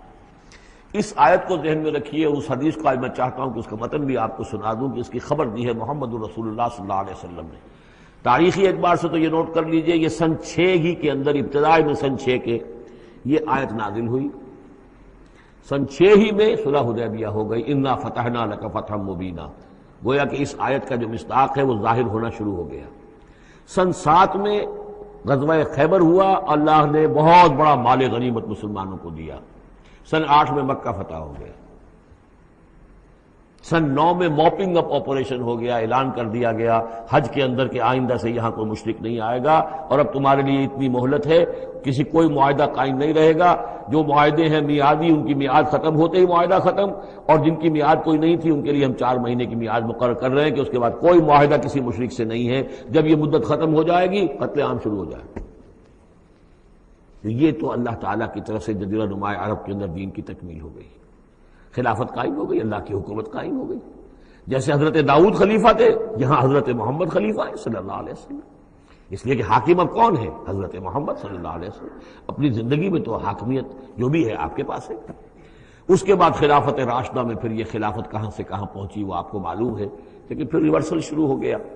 لیکن وہ حدیث میں آپ کو سنا رہا ہوں، حضرت نعمان ابن بشیر سے مروی ہے رضی اللہ تعالی عنہ، اور مسند احمد ابن حنبل میں یہ روایت ہے کہ حضور نے یہ فرمایا صلی اللہ علیہ وسلم، تکون النبوۃ فیکم ما شاء اللہ ان تکون، مسلمانوں تمہارے مابین نبوت موجود رہے گی جب تک اللہ چاہے گا کہ رہے، یعنی میں موجود رہوں گا بنفس نفیس تمہارے مابین جب تک اللہ چاہے گا۔ ثم یرفع اللہ اذا شاء یرفعها، پھر اللہ تعالیٰ اس کو اٹھا لے گا جب چاہے گا، نبوت کو اٹھا لے گا، یعنی میرا انتقال ہو جائے گا، تو ایک دور جو ہے وہ ختم ہو جائے گا۔ فرمایا ثم تکون خلافتا علی منہاج النبوہ، پھر خلافت ہوگی نبوت کے نقش قدم پر، نبوت ہی کے طریقے پر، ٹھیک وہی نظام جو محمد عربی صلی اللہ علیہ وسلم نے قائم کیا تھا، بعین ہی، ایک بال کے فرق کے بغیر وہ نظام جو کا تو قائم رہے گا، خلافت علی منہاج النبوہ۔ فتکون ما شاء اللہ وان تکون، یہ بھی رہے گا جب تک اللہ چاہے گا یہ دور۔ ثم یرفع اللہ اذا شاء یرفع، پھر اس دور کو بھی اللہ اٹھا لے گا جب اللہ چاہے گا۔ ثم تکون ملکا عاضا، پھر ملوکیت کا دور آئے گا، اور وہ کاٹ کھانے والی ملوکیت ہوگی، کاٹ کھانے والی ملوکیت، ظالم ملوکیت، اور یہ بھی رہے گا جب تک اللہ چاہے گا، پھر اللہ اس کو بھی اٹھا لے گا۔ پھر چوتھا دور آئے گا ثم تکون ملکا جبریا، پھر غلامی کی ملوکیت ہوگی، یعنی یہ دور جو ہمارا گزرا ہے کولونیل دور، پہلے یہ کہ ملوک تھے، بادشاہ تھے، چاہے وہ بنو عباس میں تھے یا بنو امیہ میں سے تھے یا یہ کہ ترک تھے، مسلمان تو تھے، کلمہ گو تو تھے، ان میں کوئی نہ اچھا بھی ہوتا تھا، بہت اچھے لوگ بھی تھے، برے لوگ بھی تھے، لیکن مسلمان تو تھے، کلمہ گو تو تھے۔ لیکن چوتھا دور آیا کہ کہیں ہم انگریزوں کے غلام ہو گئے، کہیں ہم ولندیزیوں کے غلام ہو گئے، کہیں ہم فرانسیسیوں کے غلام ہو گئے، کولونیل پاورز۔ تو ہماری تو ملکہ معظمہ جو ہے ملکہ وکٹوریہ تھی، 1857 سے تو ہم ان کی رعایا بن گئے تھے، اس سے پہلے تو جو بھی تھی بہرحال ایسٹ انڈیا کمپنی جو تھی، لیکن یہ کہ بعد میں تو ہم براہ راست تاج برطانیہ کے غلام تھے۔ یہ چوتھا دور ہے جو تقریباً یوں سمجھیے کہ ابھی نصف میں پہنچا ہے، اس اعتبار سے کہ اگرچہ براہ راست وہ جو حکومتوں کا جو ہے جو یہاں پر تھا، جو بساط بچھی ہوئی تھی، وہ لپیٹ دی گئی ہے، لیکن ابھی مالیاتی اعتبار سے ریموٹ کنٹرول سے وہی قوتیں ہیں کہ جو آج بھی کنٹرول کر رہی ہیں ہمیں، یہ ریموٹ کنٹرول ہے۔ ابھی یہ چوتھا دور ختم نہیں ہوا ہے، پہلے یہ براہ راست آکوپیشن اور اپنی حکومتیں، اپنی فوجیں لا کر، اب یہ ہے کہ اس کے بغیر بائی پراکسی، چاہے ہمارے ہی آدمی بیٹھے ہوئے ہیں، لیکن اصل میں سارا جو ہے یہ مالیاتی جو ہے استعمار ہے، ایک نیا عالمی استعمار ہے۔ لیکن یہ استعمار جو ہے اس طرح کا کولونیل رول نہیں ہے کہ انگریز موجود ہیں، ان کی فوج موجود ہے، یا فرانسیسی فوج موجود ہے، یا اطالوی فوج موجود ہے، بلکہ یہ تو IMF اور ورلڈ بینک کا نظام ہے اس کے تحت، اور ملٹی نیشنل کمپنیوں کی۔ لیکن جو چوتھی جو خوشخبری کی بات ہے وہ یہ ہے کہ حضور نے فرمایا بالآخر یہ چوتھا دور بھی ختم ہو جائے گا، اور خوشخبری یہ ہے کہ ثم تکون خلافتا علی منہاج النبوہ، پھر دور آئے گا خلافت علی منہاج النبوہ کا۔ ثم سکت رسول اللہ صلی اللہ، اس کے بعد حضور خاموش رہے، اس لیے کہ اس کے بعد پھر دنیا کے خاتمے کا معاملہ ہے۔ وہ خاتمے کے بارے میں عرض کر چکا ہوں، ایک طویل عرصے تک تو پوری دنیا میں وہ خلافت علی منہاج النبوہ رہے گی، گلوبل، اس لیے کہ حضور نے یہ بتا دیا ہے کہ اب جب یہ خلافت علی منہاج النبوت کا نظام آئے گا تو کل روئے ارضی پر ہوگا۔ مسلم شریف میں روایت ہے، یہ حضرت ثوبان حضور کے ایک آزاد شدہ غلام تھے، جیسے کہ حضرت زید ابن حارثہ بھی حضور کے غلام تھے، آپ نے آزاد کر دیا تھا، اسی طرح حضرت ثوبان بھی ہے، مولا، ان ثوبان مولا رسول اللہ صلی اللہ علیہ وسلم۔ اس میں روایت کیا ہے، حضور نے فرمایا ان اللہ زوالی الارض، اللہ نے میرے لیے ساری زمین کو لپیٹ دیا یا سکیڑ دیا، فرائے تو مشارقہا و مغاربہا، تو میں نے سارے مشرق دیکھ لیے زمین کے، سارے مغرب دیکھ لیے۔ وَإِنَّ أُمَّتِي سَيَبْلُغُ مُلْكُهَا مَا زُوِّيَ لِي مِنْهَا، اور میری امت کی حکومت ان تمام علاقوں پر قائم ہو کر رہے گی جو اس طرح زمین کو سکیڑ کر یا لپیٹ کر مجھے دکھا دیے گئے۔ اور یہ روایت صحیح مسلم کی ہے۔ اسی طرح کی ایک اور حدیث ہے حضرت مقداد بن الاسود سے رضی اللہ تعالی عنہ کہ اس روئے ارضی پر کوئی گھر اور کوئی خیمہ نہیں بچے گا، یعنی سیٹلڈ جو علاقے ہیں جہاں گھر ہیں، شہر ہیں، گھر بنے ہوئے ہیں، مکان بنے ہوئے ہیں، یا نومیڈک ٹرائبز جہاں بھی ہیں کہ وہ اپنے خیمے لے کے ادھر سے ادھر جاتے رہتے ہیں، نہ کوئی گھر بچے گا، نہ خیمہ جس میں اللہ کا دین داخل نہ ہو جائے۔ بعز عزیز اور ذل ذلیل، یا تو یہ کہ گھر اور خیمے والا اسلام قبول کرے گا، اسلام اس کے گھر میں داخل ہوگا، اس کا بھی اعزاز ہوگا، اور یا وہ گھر والا اسلام قبول نہیں کرے گا لیکن اسلام کی بالادستی جو ہے تسلیم کرنی پڑے گی۔ یؤتوا الجزیۃ عن ید وہم صاغرون، یہ جو ہم پڑھ آئے ہیں سورہ توبہ کے اندر، تو گویا کہ اس کے گھر میں بھی اسلام تو آ گیا لیکن وہ بدبخت جو ہے اسلام کی نعمت سے اور اس کے اعزاز سے محروم رہا۔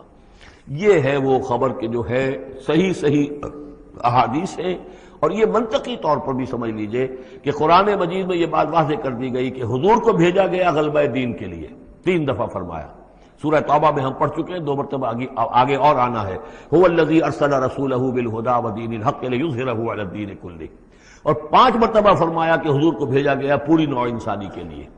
اس کی سب سے نمایاں اور سب سے جو لوگوں کے اندر عام طور پر معروف آیت ہے وہ یہ ہے وَمَا أَرْسَلْنَاكَ إِلَّا كَافَّةً لِلنَّاسِ بَشِيرًا وَنَذِيرًا، ویسے ہم پڑھ آئے سورہ انبیاء میں وَمَا أَرْسَلْنَاكَ إِلَّا رَحْمَةً لِلْعَالَمِينَ، اس کا بھی مفہوم یہی ہے، تمام جہان والوں کے لیے ہم نے بھیجا ہے آپ کو رحمت بنا کر، اور ہم نے نہیں بھیجا ہے محمد آپ کو مگر پوری دنیا کے لیے، پوری نوع انسانی کے لیے بشیر اور نذیر بنا کر۔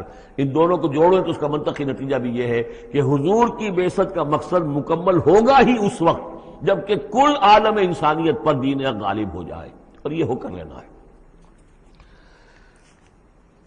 وَمَنْ كَفَرَ بَعْدَ ذَلِكَ فَأُولَٰئِكَ هُمُ الْفَاسِقُونَ وَأَقِیمُوا الصَّلَاةَ وَآتُوا الزَّکَاةَ، اور نماز قائم کرو اور زکوٰۃ ادا کرو، وَأَطِیعُوا الرَّسُولَ لَعَلَّکُمْ تُرْحَمُونَ، رسول کی اطاعت کرو تاکہ تم پر رحم کیا جائے۔ چونکہ روح سخن منافقین کی طرف ہے، اور میں نے آپ کو بتایا تھا ان پر جو شاخ گزر رہی تھی وہ در حقیقت رسول کی اطاعت تھی۔ بار بار کہتے تھے، یہ اپنے جی سے بات کہہ دیتے ہیں، آیت تو ابھی اتری نہیں، ابھی کوئی آیت تو آئی نہیں، قرآن میں تو ابھی یہ حکم آیا نہیں، یہ معاملہ جو ہے ان کو شاخ گزر رہا تھا حضور کی اطاعت۔ وَأَقِیمُوا الصَّلَاةَ وَآتُوا الزَّکَاةَ، اور نماز قائم کرو اور زکوٰۃ ادا کرو، وَأَطِیعُوا الرَّسُولَ لَعَلَّکُمْ تُرْحَمُونَ، اور اللہ رسول کی اطاعت کرو تاکہ تم پر رحم کیا جائے۔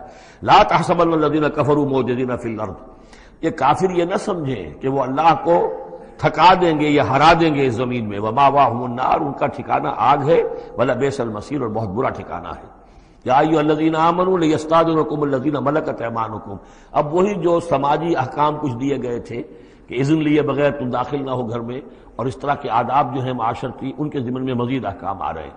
یہ سورہ مبارکہ کی ترتیب یہ ہے، یوں سمجھیے کہ جیسے کوئی انگوٹھی ہو اور بڑا سا ہیرا جو ہے لگا ہوا، دونوں طرف جو ہے وہ اس کا پتلے سائڈ سے، یہ ہار ہے، اور اس کے نیچے جو ہے درمیان میں کوئی بڑا ہیرا ہے، دوسری طرف ہوتی ہیں۔ اس کے بالکل وسط میں 5واں رکوع ہے، یہ اللہ نور السماوات والارض مثل نورہ کمشکاۃ فیہا مصباح، اور آیت نمبر 35 وہ عظیم کوہ نور ہیرے کے مانند ہے۔ پھر دونوں طرف جو ہے یہ مضامین ہیں، کچھ ادھر ہیں سماجی احکام، کچھ ادھر ہیں سماجی احکام، اور اس طریقے سے یہ ایک عظیم بہت خوبصورت ہار کی شکل بن گئی۔ لیستأذنکم الذین ملکت ایمانکم، چاہیے کہ جو تمہارے غلام ہیں اور باندیاں ہیں وہ بھی اجازت لے کے اندر داخل ہوا کریں۔ والذین لم یبلغوا الحلم، اور وہ لوگ بھی تمہارے کہ جو کہ ابھی وہ بالغ نہیں ہوئے ہیں وہ بچے بھی، منکم ثلاث مرات، 3 اوقات دن رات کے ایسے ہیں کہ جن میں خاص طور پر جو پرائیویسی کا اہتمام ہونا چاہیے، اور اس میں یہ کہ کوئی بھی اجازت لیے بغیر بچے بھی نہ جائیں۔ من قبل صلاۃ الفجر، ایک تو فجر کی نماز سے قبل، وحین تضعون ثیابکم من الظہیرۃ، اور جو تم ظہر کے وقت ظہیرہ جس کو کہتے ہیں، اپنے کپڑے ذرا اتار کے سستاتے ہو، قیلولہ کرتے ہو، ہلکے کپڑوں کے اندر انسان لیٹتا ہے۔ ومن بعد صلاۃ العشاء، اور نماز عشاء کے بعد۔ ثلاث عورات لکم، یہ 3 اوقات تمہارے پردے کے اوقات ہیں، یہ تمہاری خاص پرائیویسی کے اوقات ہیں۔ لیس علیکم ولا علیہم جناح بعدہن، ان کے علاوہ عام حالات میں کوئی حرج نہیں ہے، بعدہن کہ وہ یعنی وہی تمہارے ملازم ہیں، تمہارے غلام ہیں یا باندیاں ہیں، یا اسی طریقے سے تمہارے بچے ہیں، طوافون علیکم بعضکم علی بعض، وہ آئیں جائیں گھروں کے اندر، ظاہر بات ہے کہ اس کمرے میں آئے ہیں اس میں گئے ہیں، اس میں کوئی حرج نہیں ہے کہ وہ آئیں جائیں اور پھریں۔ کذالک یبین اللہ لکم الآیات، اسی طرح اللہ تعالیٰ تمہارے لیے اپنی آیات واضح کر رہا ہے، واللہ علیم الحکیم، اور اللہ تعالیٰ علیم اور حکیم ہے۔ وَإِذَا بَلَغَ الْأَطْفَالُ مِنْكُمُ الْحُلُمَ، اور جب تمہارے بچے جو ہیں جو لڑکے ہیں وہ بھی بالغ ہو جائیں، انہیں سب سمجھ آ جائے جو بھی معاملات ہیں دونوں شوق کے، فَلْيَسْتَأْذِنُوا كَمَا اسْتَأْذَنَ الَّذِينَ مِنْ قَبْلِهِمْ، تو پھر وہ بھی اذن لے کر اسی طرح داخل ہوا کریں جیسے کہ پہلا حکم آیا تھا کہ اذن لیے بغیر گھر میں داخل نہ ہو۔ کذالک یبین اللہ لکم آیاتہ، اس طرح اللہ تعالیٰ تمہارے لیے اپنی آیات کو واضح کر رہا ہے، واللہ علیم الحکیم، اللہ علیم اور حکیم ہے۔ والقواعد من النساء اللاتی لا یرجون نکاحا، اور وہ عورتیں تمہارے میں سے، تمہاری خواتین میں سے کہ جو اب بیٹھ رہی ہوں، یعنی لا یرجون نکاحا، اب وہ نکاح کی امیدوار نہ ہوں، ایک خاص عمر سے گزر چکی ہیں، اب کوئی نکاح وغیرہ کرنے کا سوال نہیں ہے، بیوہ ہیں یا کچھ اور جو بھی معاملہ ہے، لیکن یہ کہ بہرحال اب معمر ہو چکی ہیں، فَلَيْسَ عَلَيْهِنَّ جُنَاحٌ أَن يَضَعْنَ ثِيَابَهُنَّ، تو ان کے اوپر کوئی حرج نہیں ہے کہ وہ جو اپنے اضافی کپڑے ہیں وہ اتار دیا کریں، یعنی بڑی چادر لے کر ہی نکلنا ان کے لیے وہ لازم نہیں ہوگا، یا اگر اپنے گھروں کے اندر بیٹھ کر وہ جو اوڑھنیاں ہیں ان کو مکل مارنے کی جو ان کی پابندی دوسری خواتین پر ہے، اس میں ان کے لیے درد بھی ہو سکتی ہے، اس لیے کہ اب وہ اس عمر سے گزر چکی ہیں۔ والقواعد من النساء اللاتي لا يرجون نکاحا فليس عليهن جناح ان يضعن ثيابهن غير متبرجات بزينة، لیکن ان کی نیت یہ نہ ہو کہ وہ اپنی زینت کو وہ ظاہر کریں اور لوگوں کی نگاہوں میں لائیں، نیت کا معاملہ جو ہے وہ دوسرا ہے۔ وَأَن يَسْتَعْفِفْنَ خَيْرٌ لَهُنَّ، اور اگر وہ اس معاملے میں احتیاط ہی کریں تو بہتر ہے، اس رعایت سے فائدہ نہ اٹھائیں تو بہتر ہے، اس لیے کہ شیطان جو ہے وہ ہر وقت طاق میں لگا رہتا ہے، نہ معلوم کس وقت اس کے دل میں کیا خیال پیدا کر دے۔ واللہ سمیع علیم، اور اللہ سب کچھ سننے والا اور جاننے والا ہے۔ لیس علی الاعمی حرج، اب چونکہ یہ جو احکام دیے جا رہے تھے تو اس معاشرے کے اندر ایسا بھی تھا کہ کسی خاندان کے ساتھ کچھ لوگ جو ہیں بیچارے، کوئی لنگڑا ہے، کوئی اندھا ہے، اپنے برادری کا ہے، اپنی رشتہ داروں میں سے، وہ بھی گھر میں رہ رہا ہے، وہ اپنی کوئی آزاد جو معاش اور آزاد جو ہے کوئی معاشرتی حیثیت کا اہل نہیں ہے، تو اب ان کے لیے کیا ہوگا؟ کیا یہ ساری پابندیاں جو ہیں اسی طریقے سے ان کے اوپر بھی پوری طریقے سے عائد کی جائیں گی؟ تو ان کے ضمن میں کہا جا رہا ہے کہ وہ اگر تمہارے گھروں میں رہے تو کوئی حرج نہیں ہے۔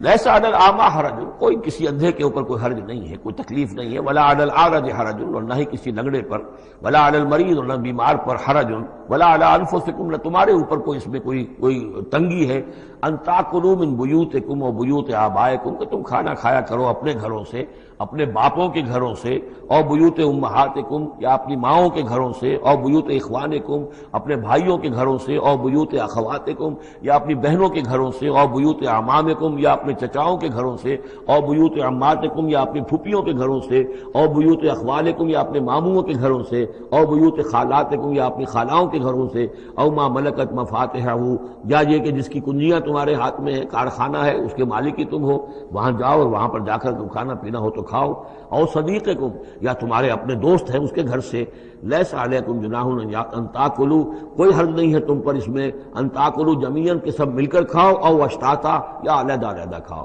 اس کو خامخواہ بعض لوگوں نے عورتوں اور مردوں کے اوپر وہ جو ہے اس کا انطباق کر دیا ہے کہ چاہیں تو عورت اور مرد مل کر کھائیں اور چاہیں تو وہ علیحدہ علیحدہ کھائیں۔ یہاں مراد یہ ہے کہ بسا اوقات ایسے مواقع پر انتظار میں بڑی دقت ہوتی ہے، جیسے آج کل آپ کو معلوم ہے کہ ولیمہ ہے اور ٹائم دے رکھا ہے 9 بجے کا اور 12 بج رہے ہیں رات کے، لڑکی والے تو آئے نہیں، اس لیے ولیمہ ہو نہیں سکتا، بیٹھے ہوئے لوگ سوکھ رہے ہیں، کیا ضرورت ہے؟ جو آئے ہیں وہ کھائیں اور جائیں۔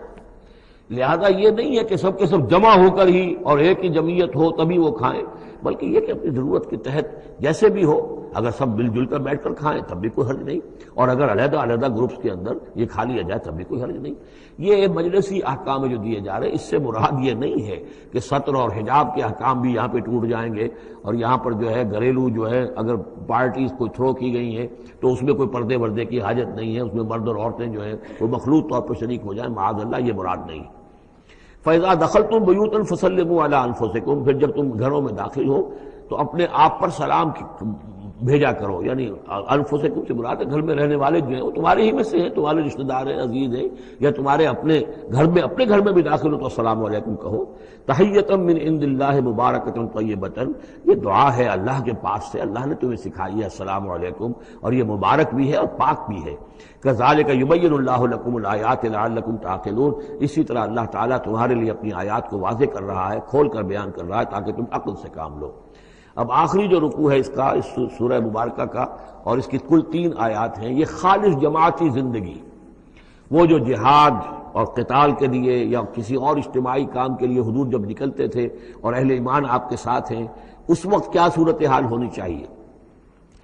انما المؤمنون الذین آمنوا باللہ ورسولہ، مومن تو صرف وہی ہیں جو ایمان لائے اللہ پر، اس کے رسول پر، وَإِذَا كَانَ مَعَهُ عَلَىٰ أَمْرٍ جَامِعٍ، اور جب وہ ہوتے ہیں ان کے ساتھ یعنی رسول کے ساتھ کسی اجتماعی کام کے ضمن میں، لم يذهبوا حتى يستاذنوه، تو وہاں سے جاتے نہیں ہیں جب تک کہ اجازت نہ لے لیں۔ اب آپ نکلے ہیں کسی کام کے لیے، ایک نفری ہے آپ کے ساتھ، لیکن یہ کہ کوئی کہیں کھسک جائے کوئی کہیں کھسک جائے تو یہ تو صحیح نہیں ہے۔ وہ تو یہ ہے کہ اب اس اجتماعی نظم کا تقاضا یہ ہے کہ اب جہاں بھی وہاں سے کوئی عذر پیش آ گیا ہے، کوئی ایسی مجبوری ہے، کوئی جانا ہے تو اجازت لے کر جائیں۔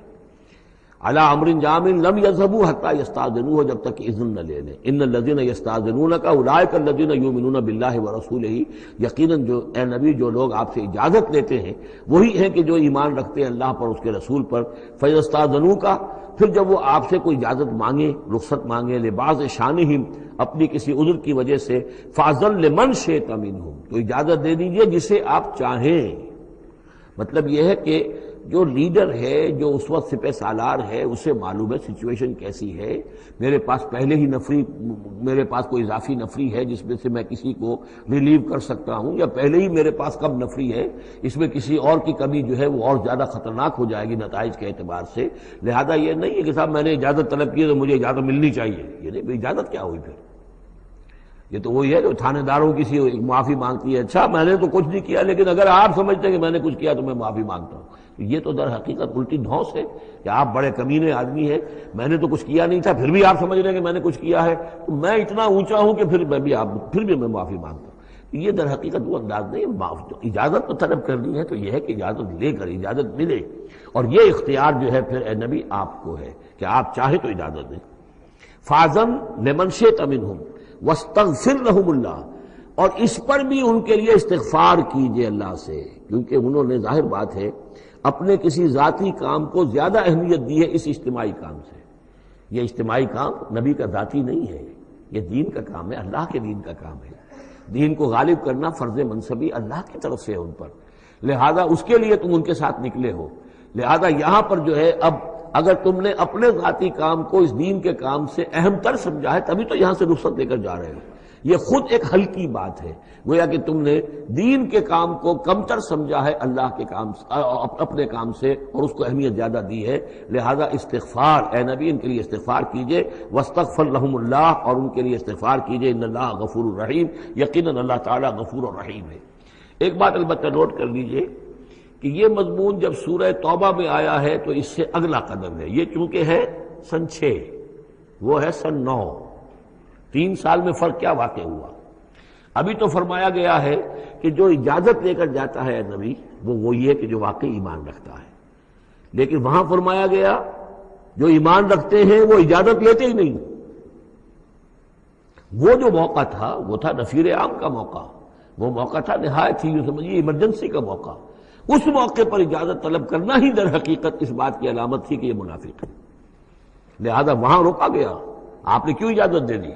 عفا اللہ عنک لما اذنت لهم، کیوں آپ نے اجازت دے دی؟ آپ کی اجازت آپ نہ دیتے تب بھی انہوں نے جانا نہیں تھا، تو ان کا جو نفاق کا پردہ چاک تو ہو جاتا نا، ان کی حقیقت تو کھل جاتی۔ تو یہ وقت کے حوالے سے ہے، اور اس کو درجہ بندی بھی کہہ سکتے ہیں۔ ایک وہ لوگ ہیں جو اس دین کے کام کے لیے اس درجے ہمتن اپنے آپ کو پیش کر چکے ہیں کہ دنیا کے کسی بھی کام کو اس سے اہم تر نہیں سمجھتے، وہ کیسے اجازت طلب کریں گے؟